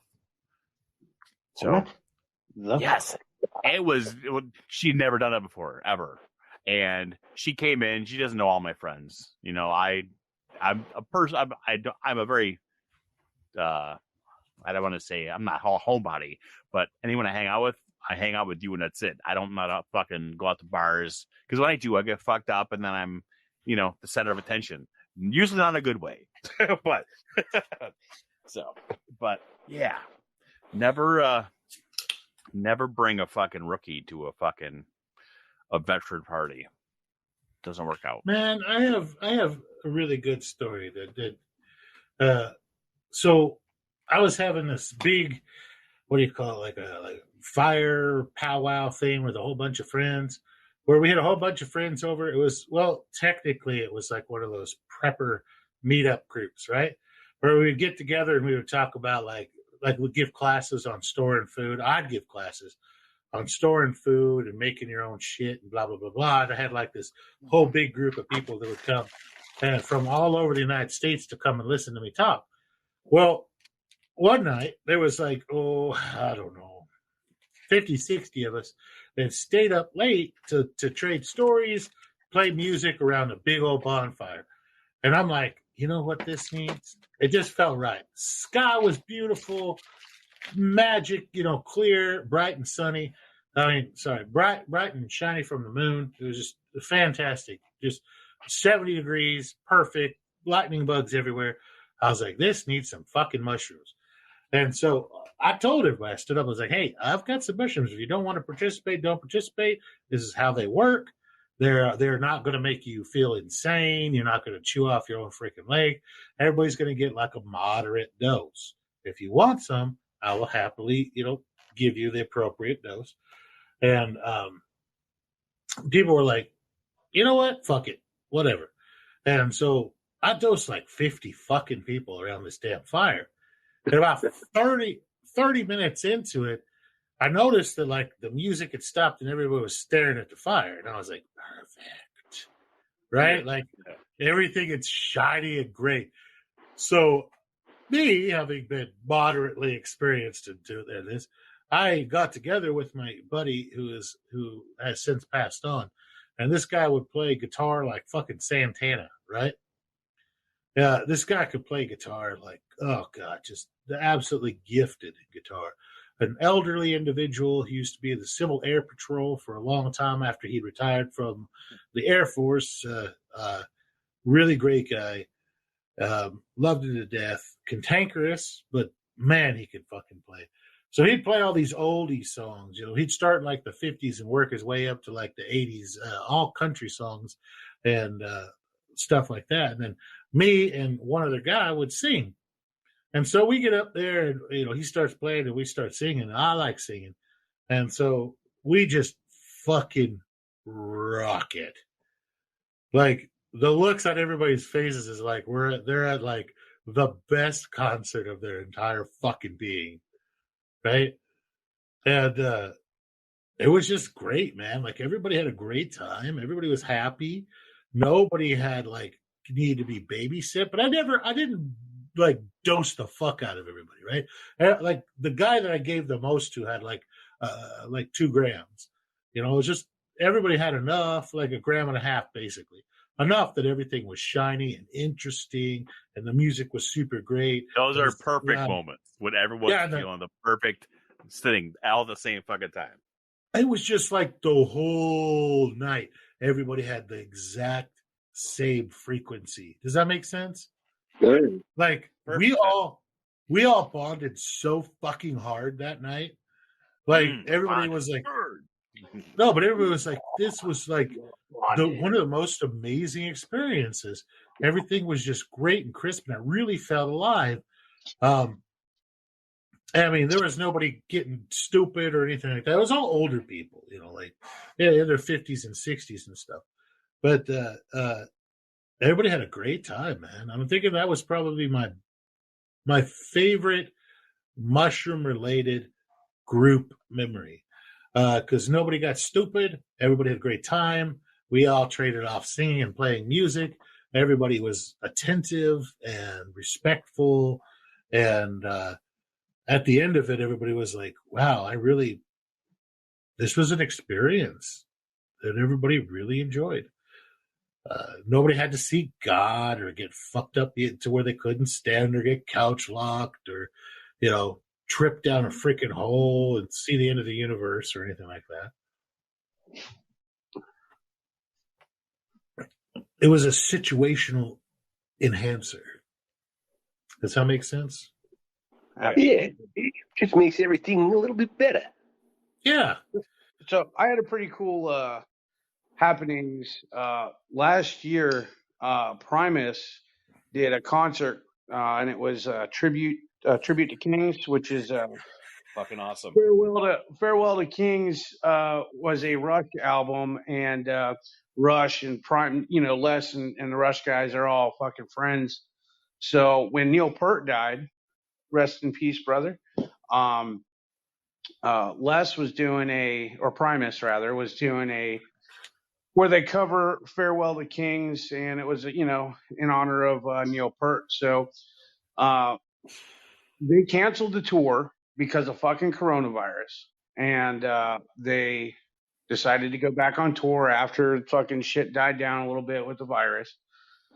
Tickets were like, I don't know, $100 or something like that. And a good friend of mine who he and I both enjoy Rush and Primus and all that shit, he messages me and goes, "Hey, bro, guess what? I got tickets to go to fucking see Primus for the fucking Tribute to Kings tour." I'm like, "You fucking son of a bitch." And he's like, "Yeah, Will got the tickets, all this shit." I was like, "You know what? Fuck you guys. I hope you guys have the worst fucking time ever. I hope one of y'all poop yourself and you fucking miss half the show." I mean, I was lividly pissed.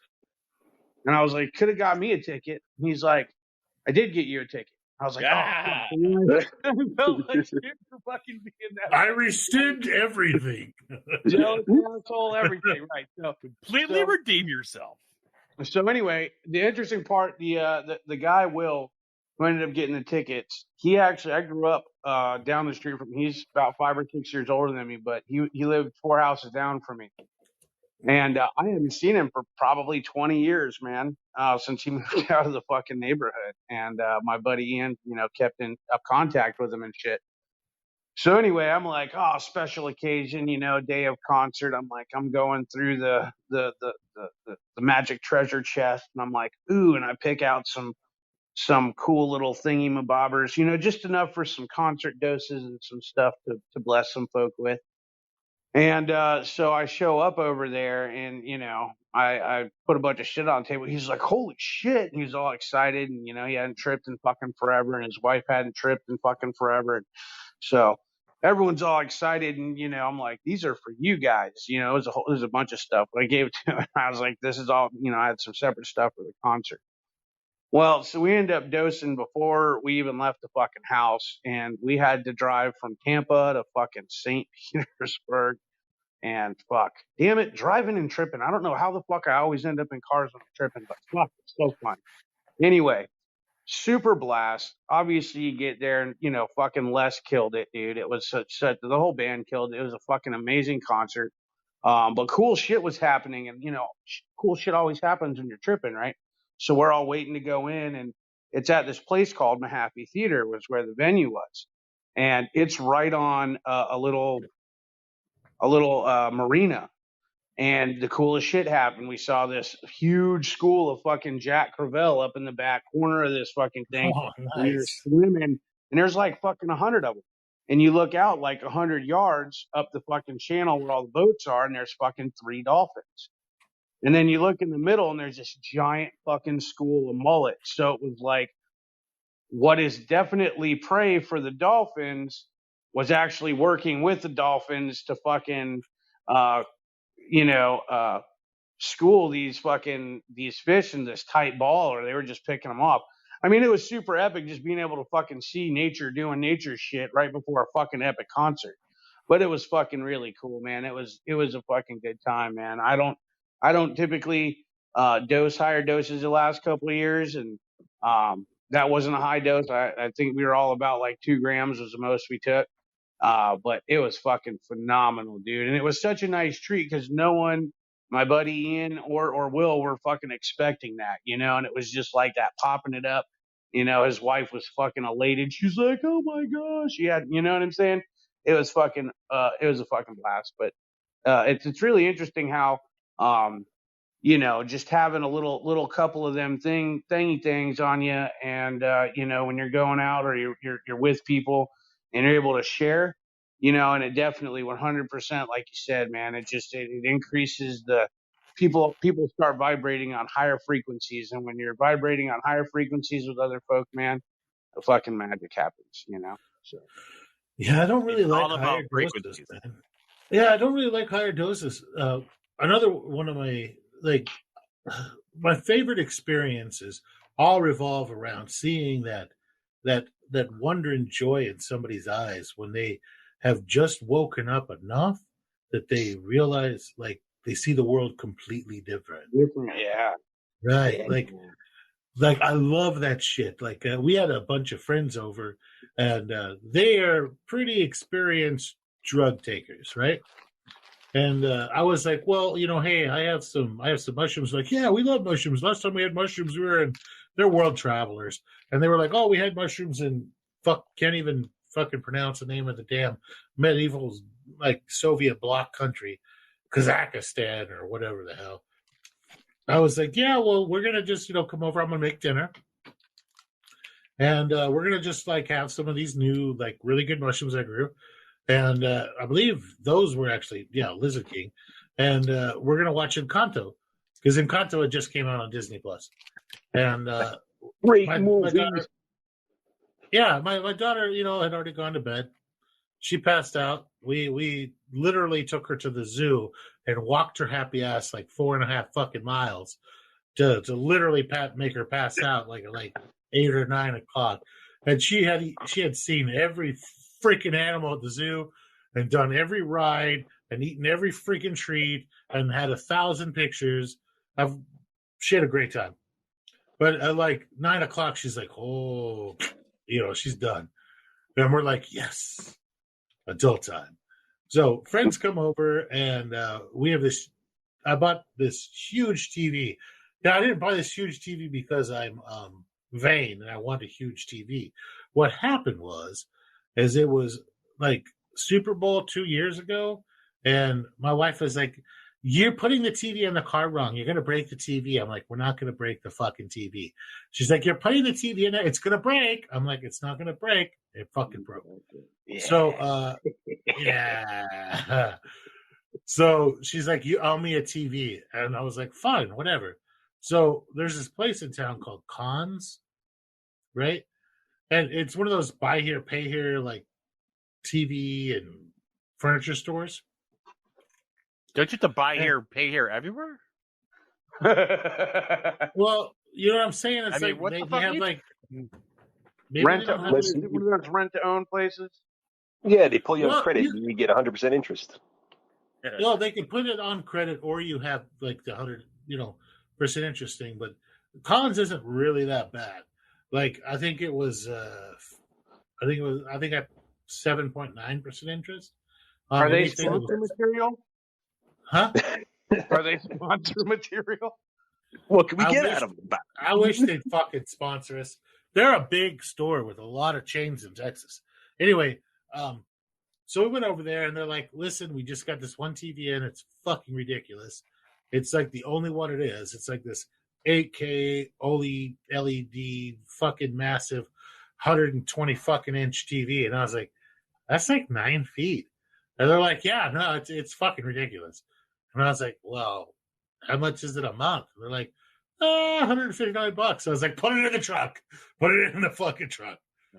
So that's how we ended up with the TV, where the people on TV are larger than real life.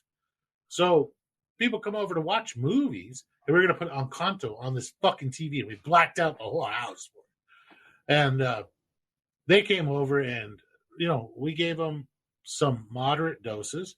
And they were like, yeah, no, come on. And before it even kicked in, we're like 4 minutes in after they take a dose. They're like, listen, we know drugs. Like, just let us dose ourselves. I was like, all right. It's right there. Have at it. I mean, there's the powder. Here's the fucking orange juice. Here's the champagne. Make yourself, some fun drinks. And they put like just spoonfuls in there until their fucking orange juice and champagne turned purple. And I'm like, that's a lot. You might want to split that, right? Like, yeah, amongst everybody, because like Lizard King don't play. You got a champagne flute that's fucking purple, right? And I'm like, it's gonna fuck you up. Like, you don't want to do that. They're like, it's great. So like 30 minutes into fucking the Lizard King trip, and well, me and my wife only did like a gram each, so we're happy. Like the colors are bright. There's mandalas all over the fucking TV. Everything's great. They get to the first fucking like crazy complex musical freaking number. I think it was where the lady was swinging on the swing and talking about how great she was, and flower vines were going everywhere. And this couple is like, oh, they're like, oh, they're having literally a spiritual fucking experience watching Encanto and crying. And I'm like, maybe I should feed you something. Like, let's get some food in your system. It's not gonna help. It's not gonna help. Already too late. No, The damage has been done. I made tapas, and I had like tapas are like little finger foods, So I made like tapas and sushi and a whole bunch of other shit. And so I'm just bringing out plates of shit. Like, here, try this. Here, try this. Here, try this. And they're just like glued to the fucking TV. And they're like holding each other. And then they would look at the TV. And then they would start crying. And they'd look at each other's eyes and be like, I see you. And they look at the TV. And I'm like, so at the end of Encanto, they didn't get up, right? Like at the end of the movie, they didn't get up. We expected everybody to get up and like come in and eat dinner and like, like talk and bullshit and have a couple of drinks and then like, go home, right? Like, you're like, no, put on Moana. It's a fucking couples date. We're not swingers, right? We're like, it's been 3.5 hours. Come eat some food and go home. No, these motherfuckers are still fucked the fuck up. So we just just play Encanto again. Yeah, they're just like, you're like just fucking sitting there, just like totally stood out of their mind. Except now they've taken every blanket in the fucking room and have now made like a freaking nest out of it and turned like cocoon themselves inside of all. They made a pillow for it in your living room. Yeah, they made a pillow for the fucking living room, and we're like, you know what, this is great. We're just me and my wife. We love everybody, and we're just really, really happy that we could provide a nice, safe space for them to fucking trip goddamn balls, right? Like, so Encanto finishes the second time, and I'm like, are you guys awake or asleep? They're like, I was like, you guys, like, if you want to sleep here, it's totally fucking cool, but you guys are in like really awkward positions. Like, I would rather it's called a 69, Farrell. That's called a 69. No, they had scooted maybe like a foot or two away from the sofa and then leaned back against it to where their shoulder blades were just touching and then like leaned over on each other to where their heads were just touching. I was like, you guys are like 40. This is going to fucking hurt tomorrow if you fall asleep like that.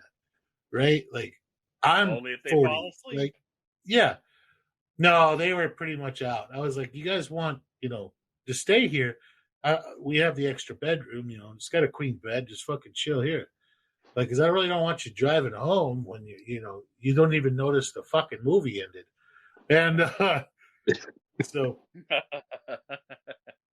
they ended up getting real chatty after that and being like, man, I'd never seen Encanto. And that was amazing. I was like, no, you saw it twice.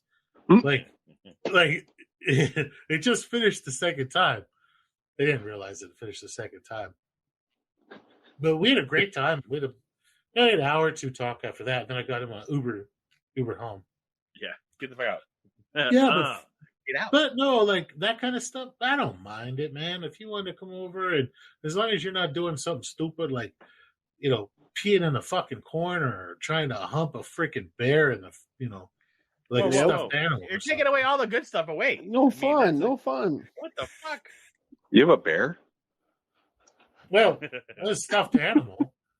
Oh, okay. Yeah. Well, like, that kind of stuff, I don't mind it, man. I don't mind it at all. It's never bothered me. It's like, okay, well, just hit replay. Fuck it. Who cares? Like, but yeah. I'm gonna go watch it right now. Have you seen Encanto? Encanto is amazing on shrooms, dude. The colors are amazing. Yeah. Mm-hmm. Just so many shades of gray. It's a prequel, isn't it? No, it's not. It's its own standalone show. I want you to, challenge to the fucking audience. Take a slightly more than your usual fucking dose of mushrooms. All right? Not enough that you fucking like go down a hole or anything, but enough that you are hyper aware and watch Encanto for the micro expressions. Okay? Because Encanto, the slight chubby erections. No, Encanto was live captured off of people. It wasn't done like it wasn't just computer generated. So like all the facial expressions and stuff from the people are like real. But if you watch it, you can tell like this lady really hates her fucking lines because like she's smiling, but like in between her lines, like micro expressions are like, oh shit, she fucking hated that. Jesus, it's pretty cool. Yeah. Especially the Family Madrigal song. Like if you watch the girl's face. You've seen this movie way too many times. I am a fucking toddler. He's like, you know what? The third song, second verse. If you listen to the fourth word all the way to the 17th, it's the story of my fucking life. I think I can name all the fucking songs of the goddamn thing. We don't talk about Bruno. Like, I can name all the damn songs. We got the what's the one Under Pressure, where the chick's talking the juggling the freaking mules. Like Disney, we wouldn't mind a sponsor. Oh, dude, yeah, Disney. If you want to sponsor our magic mushroom shit, I guarantee you we can make going to Disneyland more enjoyable for everybody by coming up with your own brand of Disney magic chocolates. I will cross some shit right the fuck now. Yes. We'll make you some Disney magic candies that you can hand out to adults. Yeah. In the shape of Mickey Mouse. Fuck yeah. Mickey Mouse. And have some Moana mushrooms. Make way. Anyway, yeah, no, that was. Oh, dude. So, kind of goatee side story. That a long time ago, we got lost, right? Like one time, I was a Cab Scout, and we got like really, really lost. And I was brand new, and so they called me like, so what's your location right now? I was like, I looked up at the sky. I'm like, I'm underneath the cloud that looks like Mickey. I say again, Mickey, not Minnie Mouse. Now. I could probably find a part of my body that still fucking hurts from the goddamn beatdown I got for that shit. What's your Greek coordinates? Yeah. I'm underneath the cloud. Looks like Mickey. I say again, Mickey, not Minnie Mouse. Pause. Now.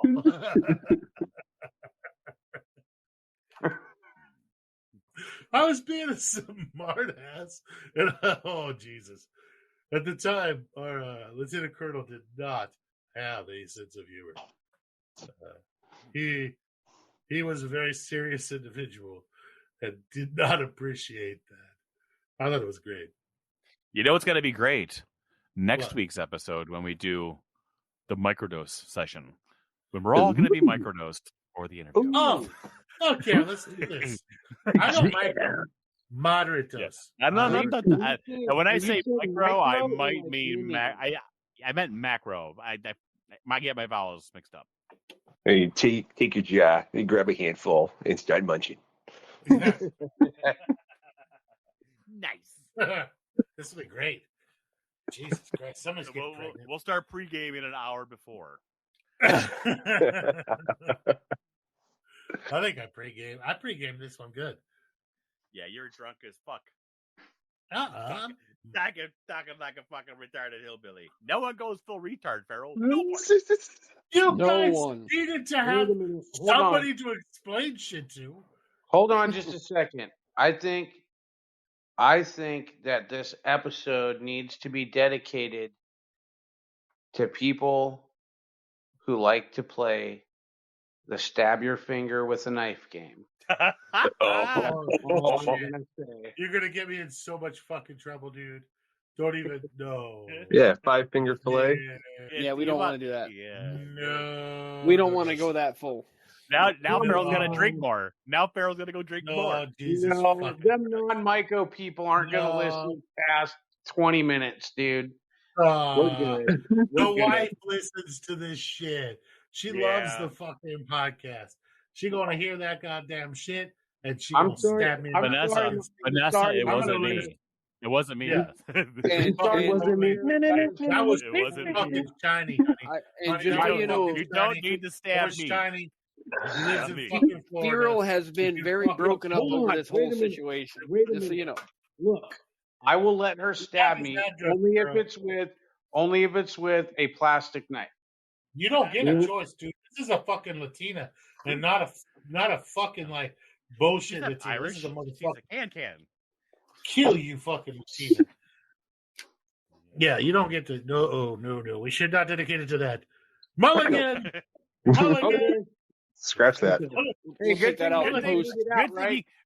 Actually, I bet you $10 fairly erases this out of the damn podcast. He's so scared right now. He's shitting his pants. I thought this was going somewhere like we should dedicate this to, like a United people with Homeless handicapped abilities. Look, all I'm saying is,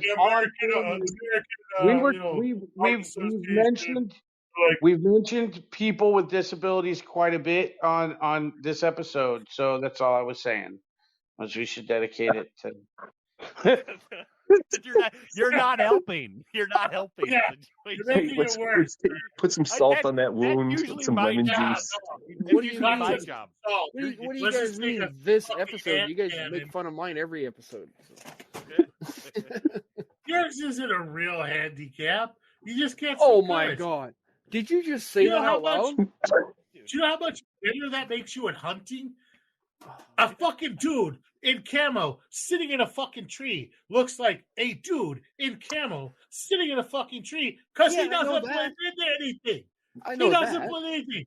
I would trade you just for the fucking anti-insurgency fucking capabilities. That's true. And that is why his Crocs are tactical Crocs. Yeah. I was like, no, yours isn't a fucking disability, son. Yours fucking shit right there is goddamn cheat code for when the fucking commies freaking invade America. Did everybody hear the story? Red Dawn. That's all I gotta say. Yeah. Red Dawn. Exactly. It's not a cheat code for fucking Red Dawn. Did everybody give a story? You know we're over an hour and a half now. Did everybody give a story? You mean the inspirational quote? Not inspirational with whatever you downloaded off the internet, Trim. Oh, I'm just checking what I gotta do here. Hey, wait, did Myco Nutty give a fucking story? I don't know if he need. I do not have a story. Fucking like us. I could say I'm not like a fart in a car. Well, okay, all right. I kind of. One time, my mom walked in on me or some shit. Well, I'm trying to think. I mean, the only story that I have, because I have no friends and I didn't do a lot of mushroom stuff in the past. I just smoked a lot of weed. But with mushrooms, I have a bunch of friends. Well, yes, my devil's lettuce you were referring to earlier. Yes, I do. Oh, okay. All right. Making sure they were the one and the same. But no, with my family, when I started doing what we're talking about, I started giving my grandfather microdoses, and it started helping with his arthritis, which made me feel amazing. And I was just glad to be able to help and actually help my father too. And like when my sister had pain, I didn't know the correlation between pain, but they all said that it helped. So I'm happy with that. And I guess that'd be my story. Never did any like partying. I mean, I've had like about a gram and a half just hanging out with people, but nothing. Like, didn't have any group of people that I dosed with because I don't even know enough people around here personally to do that. It'd be like my sister. Away. Jesus fucking Christ. Yeah. That's one of the saddest fucking stories I've heard. I was going to say, it was nice and stuff, but that that does not have a place here on this podcast. I'm sorry. I'm in I just brought it to a bad place. Sorry about that. I don't want to buy you a flashlight. He's trying to bring this podcast into a good place. Yeah, and that's not where it belongs. Way to finish real strong, Nutty. Yeah. Holy shit. Okay, son, we're going to get together. All of us as a group. We're going to come to the new farm. I'm going to set out some fucking blankets and shit. We're going to do some fucking drugs and stare up at the goddamn Milky Way. Listen to some music. That sounds good. I hate to tell you guys this. You come down here, Nutty. You're like an hour away from me. I was going to say, I don't think you're that far. I'm in the same boat as Nutty. I have never done them with other people. Oh, it's so much fun. Okay. But it's set and setting. You need to make sure you know these people. Do not do it with strangers. Don't fucking do it with people you hate. See, I got started. That you think have stolen from you because the whole time you're there, you're gonna be like, "Oh, that's a nice fucking cloud. I bet you we stealing my silverware." Or you know, I got started in my ecology. Don't pick people up off the street to get fucked up with, okay? This is not fucking Pops drinking tea in his fucking lab. Seriously, though, I got started in mycology the opposite of most people around here, apparently. I started out with gourmets. And then I learned about the psychedelics, and I was like, well, that might work. And then I started, experimenting with them for, like, depression and PTSD and stuff, and they work amazing for that. So that's kind of how I got into the whole... I mean, we're gonna have my background is all gourmet, though. We're going to have a total fucking powwow. We're going to have a total powwow at the fucking house. The new ranch is going to be fucking epic. And we're going to sit around, maybe in a fucking hot tub or some shit, drink a couple of fucking beers, take some goddamn mushrooms, and stare at the fucking Milky Way and laugh our goddamn ass off. It's going to get so weird in a good way. I love it. And my only experience with... My only experience with macrodosing is once a year I go out into the woods by myself, and I have a really great time. Just me and nature. Yeah. I can't fault you. Trim. I mean, there it is, right there. Because you know what? At the end of the day, the most therapeutic shit that I've found. I mean, look, I microdose and stuff, and very frugally macro, but no shit. Solo adventures with nature, dude. I mean, that's the most therapeutic shit fucking ever. I mean, there's laughing, there's crying, there's talking to yourself, there's fucking crazy epiphanies and all sorts of weird shit. And the fucking cool part about it is there's talking to trees. More than one occasion I've woken up naked. There's nobody hell that I get naked. To put put up a front, or you know what I mean, to have any sort of, because I will say that about when I'm tripping around other people, there is a certain level of like I'm a little bit reserved typically.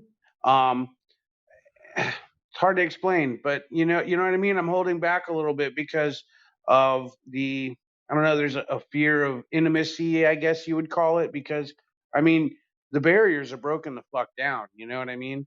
But by yourself in the woods, no fucking bullshit. I mean, again, not taking fucking 20 grams and fucking jumping off a cliff or some shit, but a respectable amount, and going out and spending some time alone can be the most fucking therapeutic thing ever, in my opinion. But I second it. I don't awesome for that, bro. It is awesome. So when is this next week? No, man. Like, wait till we get the house. I really. Oh, it's next month. I love everybody, man. I love you guys, and I guarantee it'll be a good. Love you. It'll be a good time. It'll be a good time. Group fire, yeah.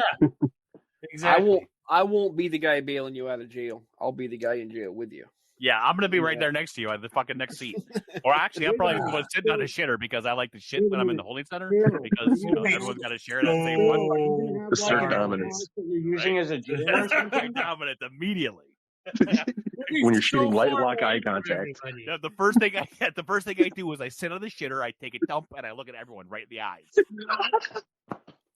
Hey, do you guys ever get the urge to shit like right when you start peaking?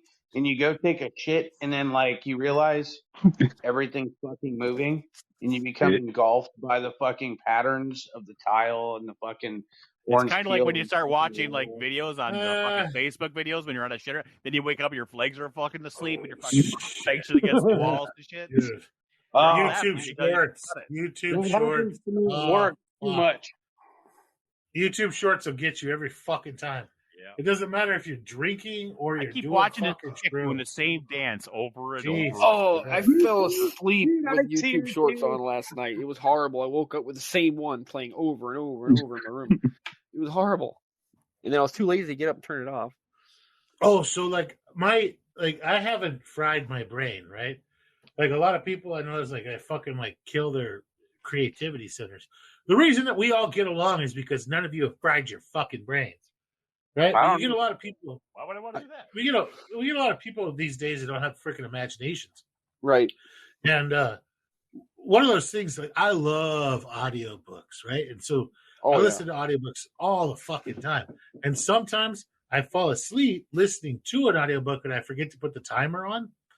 And like I'll listen to the book the whole night while I'm asleep. Yeah, and you're experiencing in your dreams? Oh, dude. Yeah, I'm fucking living the whole goddamn book in my fucking dreams. I was listening to a prepper book the other day about that. Oh my god. Woo. Yeah. It was what were you listening to? Which one were you listening to? Let me look up the name of it. I'll find it for you real quick. It better not be R.C. Wells or whatever his name was. I got to pull up my Audible. No, the guy who he's really kind of become like the guy who wrote the first prepper book, and it was like really crazy, unrealistic. But he was the first person to write fiction based on. Well, yeah, this one's kind of like a fiction with prepper mixed in. This book, I liked it. Yeah, I don't know. Don't get me wrong, man. I could talk for days about my audiobook collection. Is just great. Like if I literally spend more time picking out an audiobook than like just a single audiobook or starting a new series, for example.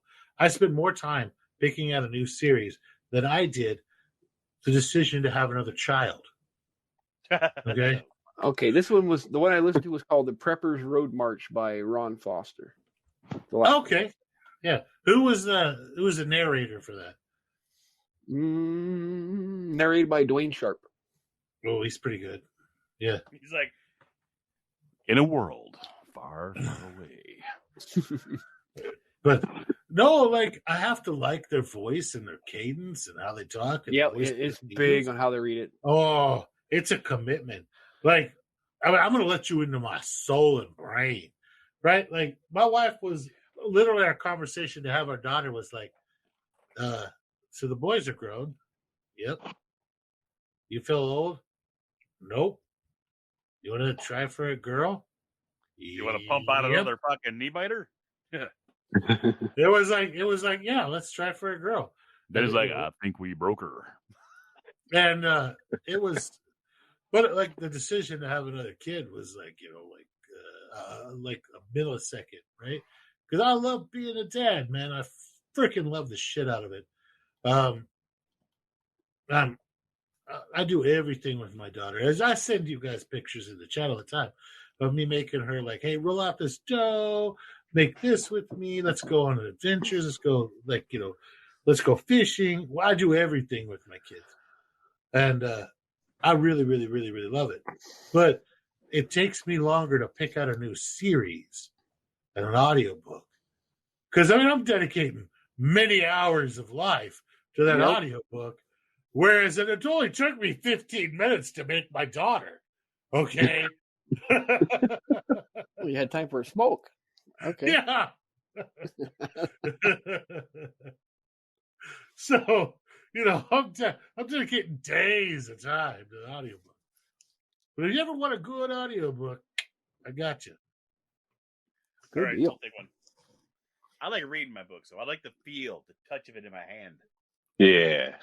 Like right now, I'm reading Harry Potter for like the 5th time, the whole series. Oh my god! I don't get.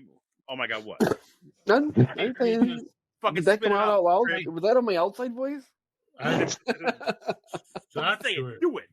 I read the last one. No, I'm not gonna lie. I'm afraid. Hey, did you see the picture that I made for Harry Potter? With the little wand? Yeah. It was Harry Potter dressed as Leia, Princess Leia, with a fucking magic wand, like, lightsaber. Oh god, it pissed off so many people because they were doing that whole like, oh, there's not enough trans people, and I was like, it's the author can write whatever she wants. She's not owned by the government or a state entity or being. It's her fucking imagination. That's all this shit comes from. If her imagination doesn't include fucking trans people, that's just her imagination, right? Like, anybody can write whatever the fuck they want. It's freedom of goddamn speech. I don't understand why people get so pissed off when somebody's writing a fictional freaking book straight from their goddamn brain or their dreams or whatever, and it doesn't conform to what everybody's idea of is normal. It's fiction. It's going to be fucking different. Then you're normal, right? It's not going to have exactly what you particularly wanted. If you want a book about trans magic people, go find one. It's not... Or go write one. Or go write one. For the love of God, go write your own. My life is basically, if you've ever seen like American Pie and Road Trip, if you combine both of those, it's basically my life, but a little bit like taken down a level. Did anyone see Euro Trip? Oh, yeah. That was a fucking excellent movie.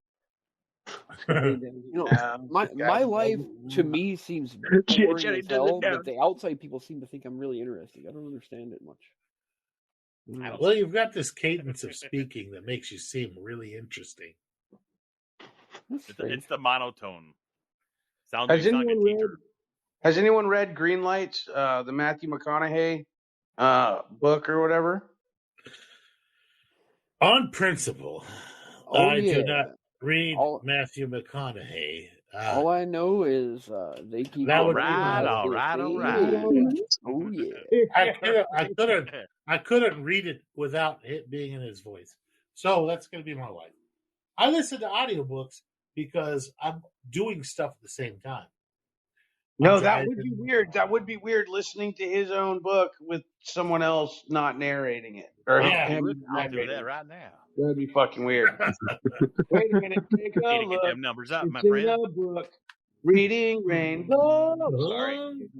Just I can go anywhere. Oh, shit. Hell yeah. Dude, I can listen to Morgan Freeman read just about any book, though. What is it? Marty Ford is fucking reading Rainbow like a motherfucker, bro. That's Geordi from Star Trek. No, it is not. Geordi? Yeah, it is. 100%. I said Marty Forge. It's Geordi. Yeah, I fucked Geordi, it's LaForge. It's LaForge. LaForge. Where's the fucking... Not that we're all nerds in here, but yeah. I'm a nerd. I'll be going out drinking and fucking up the most fucking shit, and the next day I'll be fucking fixing someone's computer. So, just set up a network. If you want to you guys want to like a really hilarious book series to start, it's really fucking hilarious.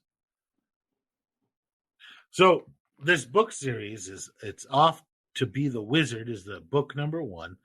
It's by Scott Meyer. And it's narrated by Luke Daniels. And the premise of the book is that the main protagonist is a hacker who finds a file on an old AT&T server that's just a bunch of numbers, letters, and coordinates, and figures out that it matches every fucking human on the planet, and we're all in a giant simulation. And he can therefore change the integers on there, and then give himself like $1 billion or learn to fly and shit. And the government figures it out, and they come after him, so he decides to go and hide in medieval Europe. And when he goes, sounds like the Matrix. Yeah. So when he goes to try, just changes the dates that he's alive to medieval Europe, he finds out that there's a whole goddamn shitload of geeks that have also figured the shit out and are hiding in medieval Europe and have named themselves wizards. And that's where like Merlin and the Knights of the Round Table. That's fucking awesome. At first I was like, this sounds stupid. And now all of a sudden I'm like, this is brilliant. Yeah, what the sounds good. It is fucking brilliant. It's got amazing, like Luke Daniels is one of my favorite Audible readers in the entire world. And if you don't have an Audible account, I will happily send you the free link that I can send to somebody like who doesn't, because I can send anybody who doesn't have an Audible account one free book. Does that make sense? Yeah. Ooh. Send it to me, Farrell. I'm interested in that one. I'll take a book. Yeah, it is. It is amazing, and I'll gift you a fucking book too. Like, look, like you four. I'm not going to gift all fucking like thousands of fucking listeners. Did you know? You get a book. You get a book. Right. Our last podcast got up to I think it was like 258 downloads.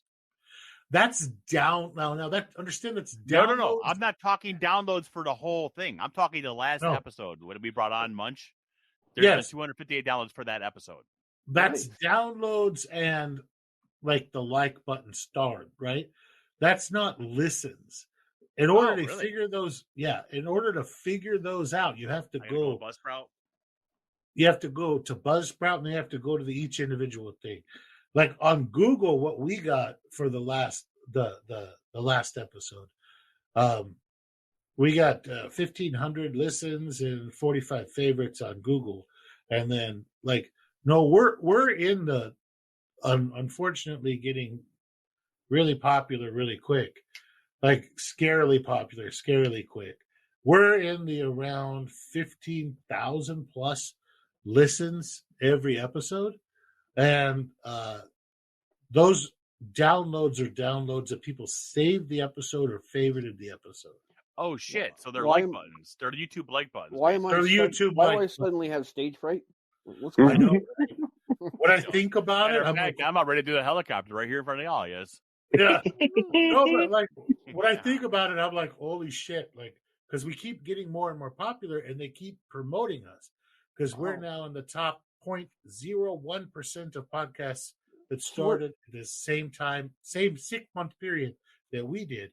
That they keep promoting us because people keep liking and favoriting us and downloading us. Right? Does that make sense? So we fucked the algorithm somehow because we're funny. I don't know.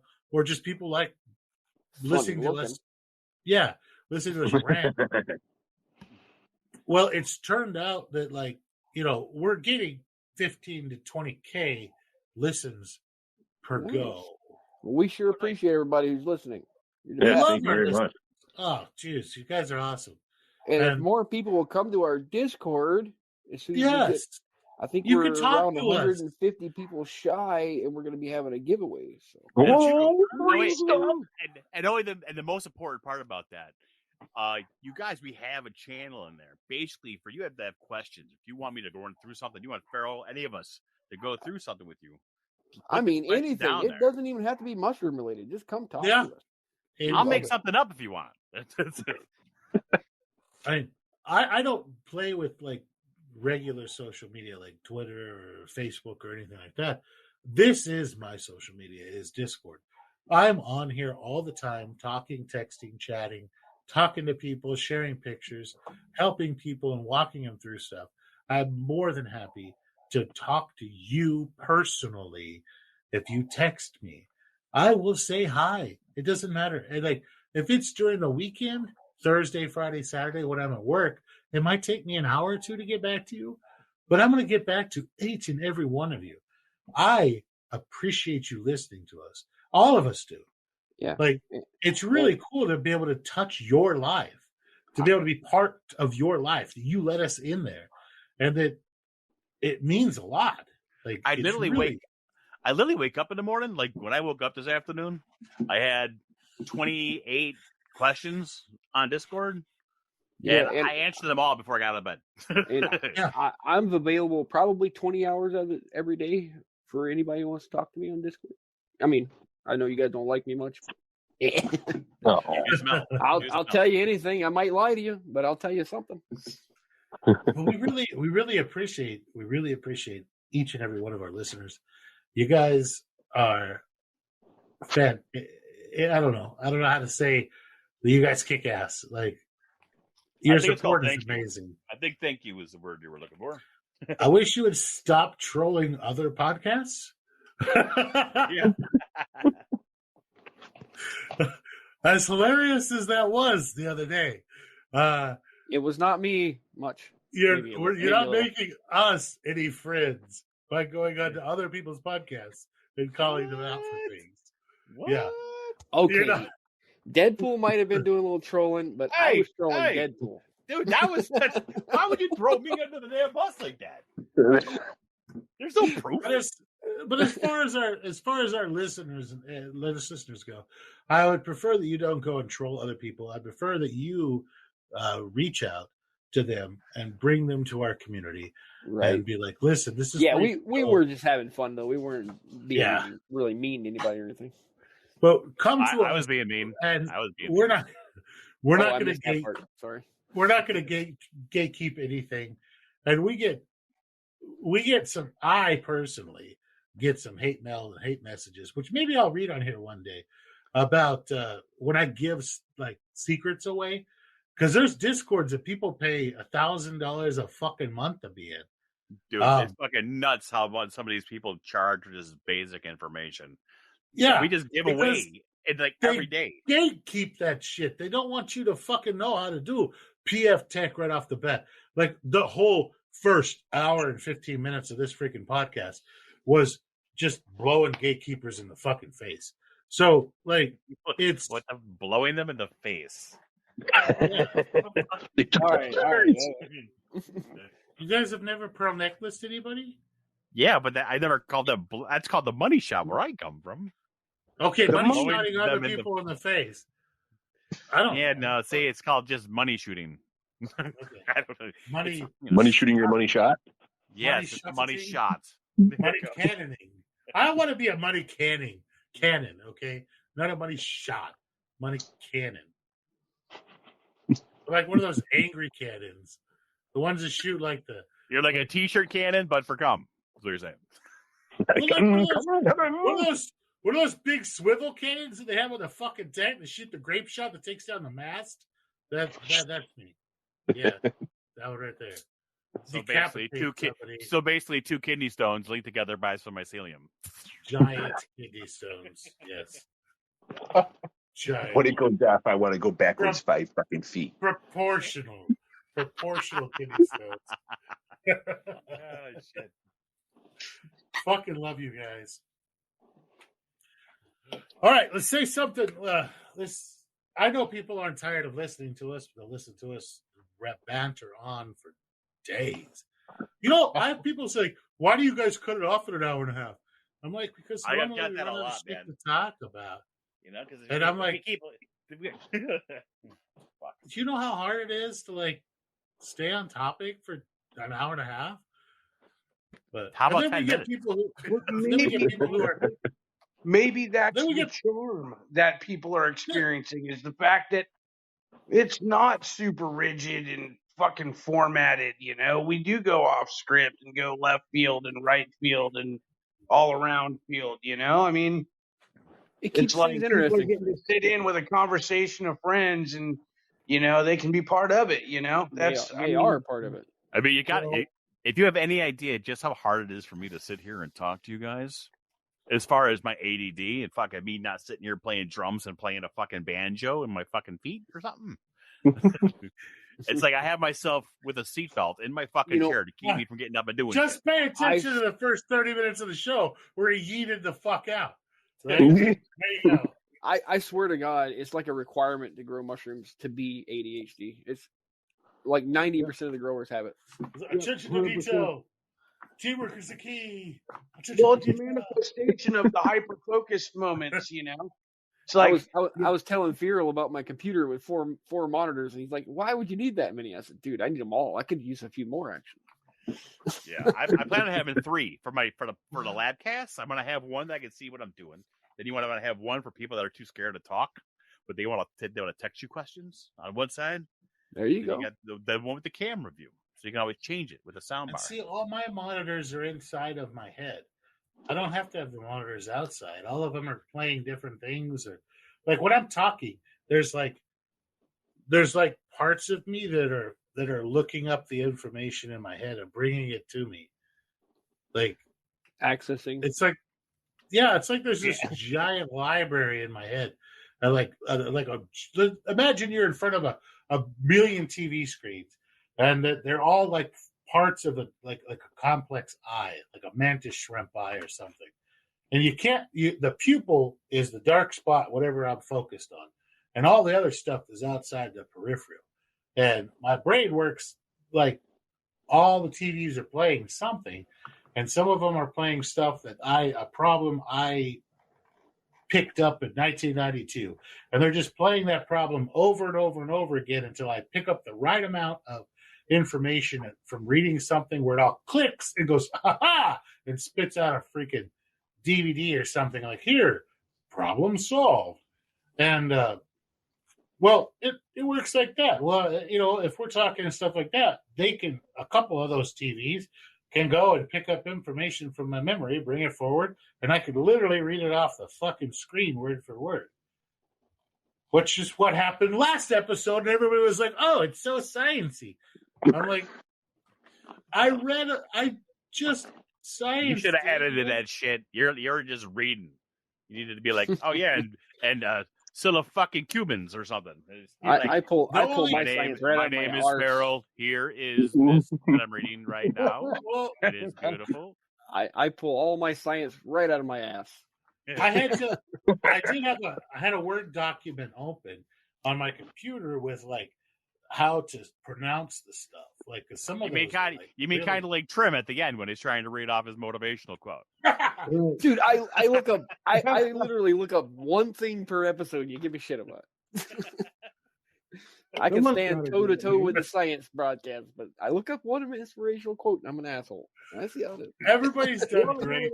You're an asshole for other reasons. No one said you're an asshole because you look up quotes. We're just I'm going to go ahead and say this is probably the best fucking episode we've done so far.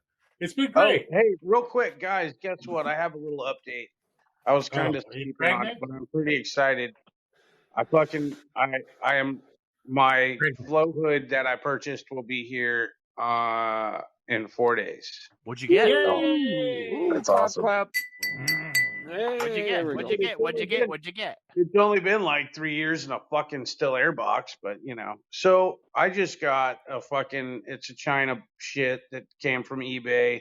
It's a little, 24 by 24 by like 30 inches tall of workspace. It's got a box fan pushing it. Yeah.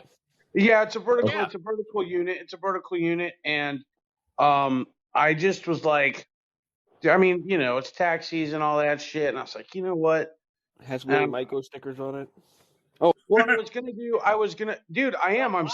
Hold on, whoa! I'm saving the FAFO because that's the biggest fuck around and find out that I've fucking done in the last year is purchase a fucking China flow hood. I'm gonna fuck around and find out with that motherfucker. We're gonna find out. Hell yeah! I'm gonna fucking open up some plates, put it on that bitch. Hopefully, fingers crossed, they don't fucking, tam out and shit. We'll see. It'll be fine.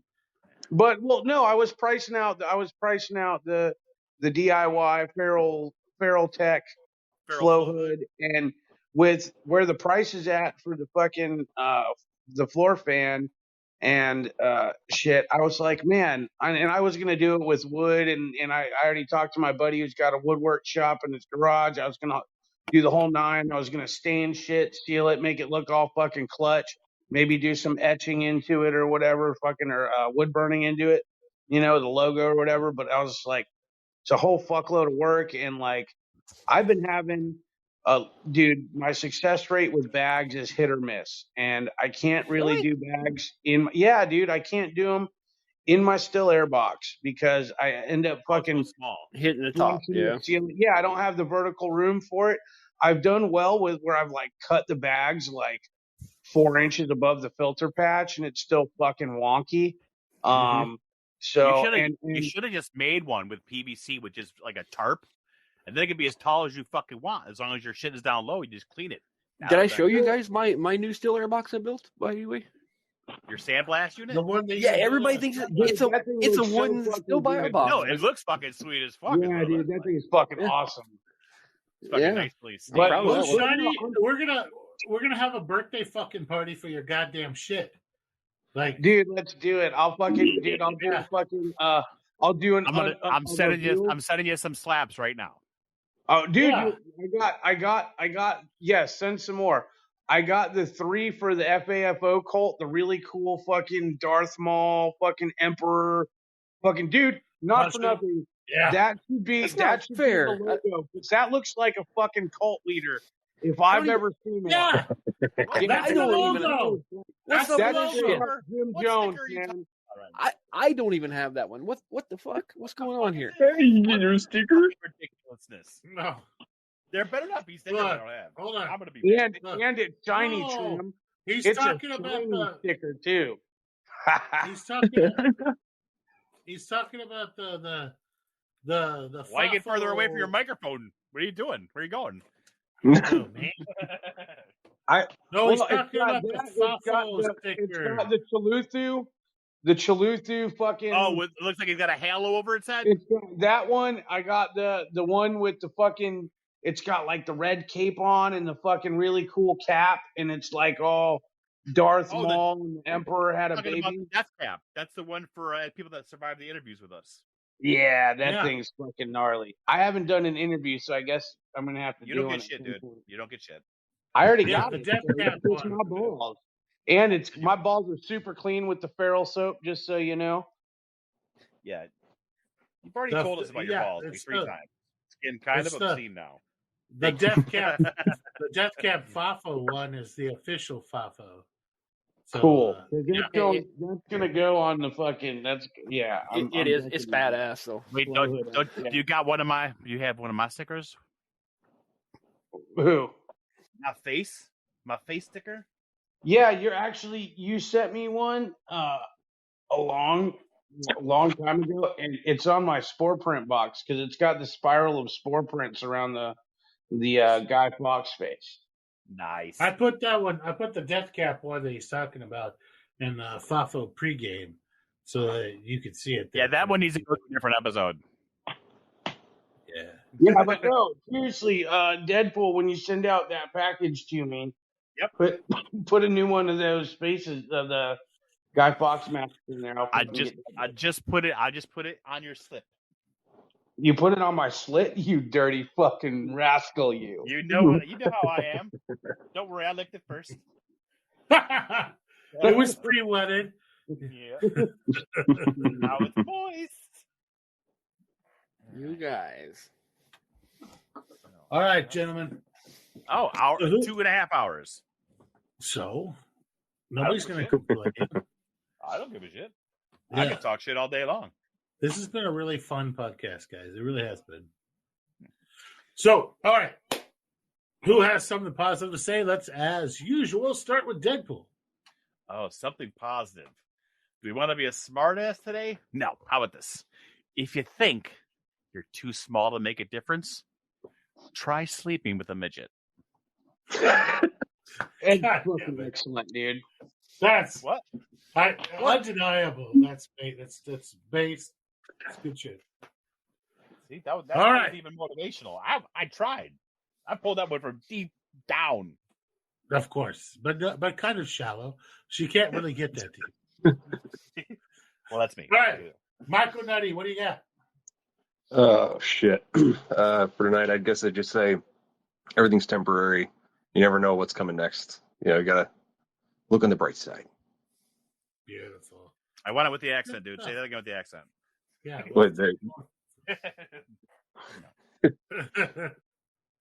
Shiny, what do you got, buddy? Hey, all right. So, I want to say, for all you beautiful people out there, I love you from the bottom of my heart. So just know that you're loved. Secondly, if you find yourself in this situation where you're dealing with regrets or you're worried about things to come, stop looking behind you. You just came from there. Quit looking ahead of you so much. You don't need to do that because that future is not guaranteed.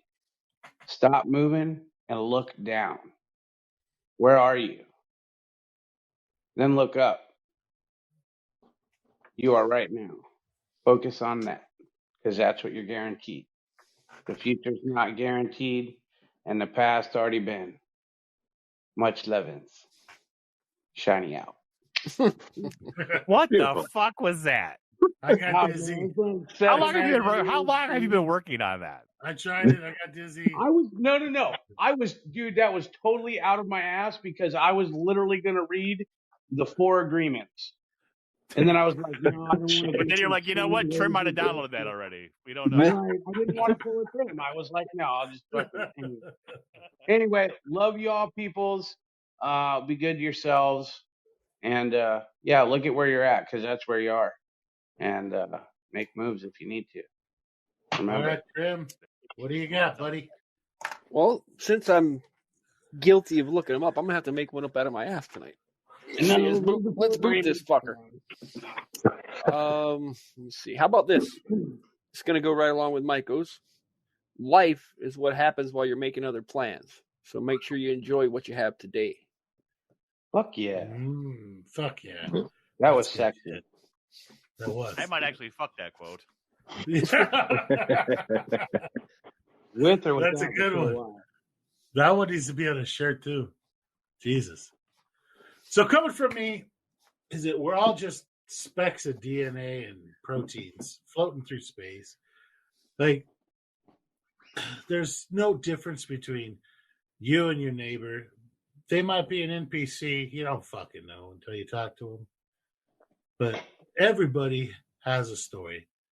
The story might be stupid and boring, but you can probably make it better with mushrooms.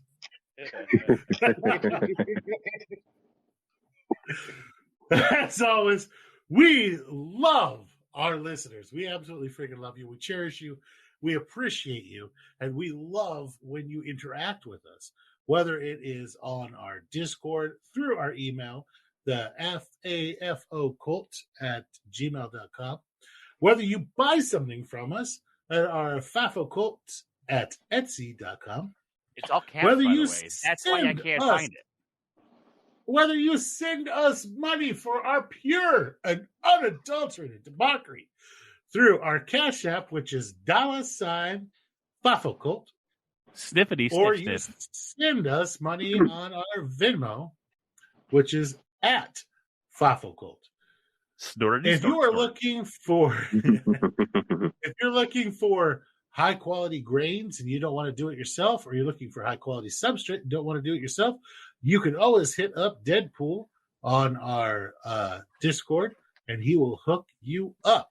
I even taught you how I was going to do it today. Exactly. Oh, yeah. Walk you through it, and it'll be really good, high quality shit. Please talk to us. I'm not begging you. I'm basically imploring you. We appreciate you.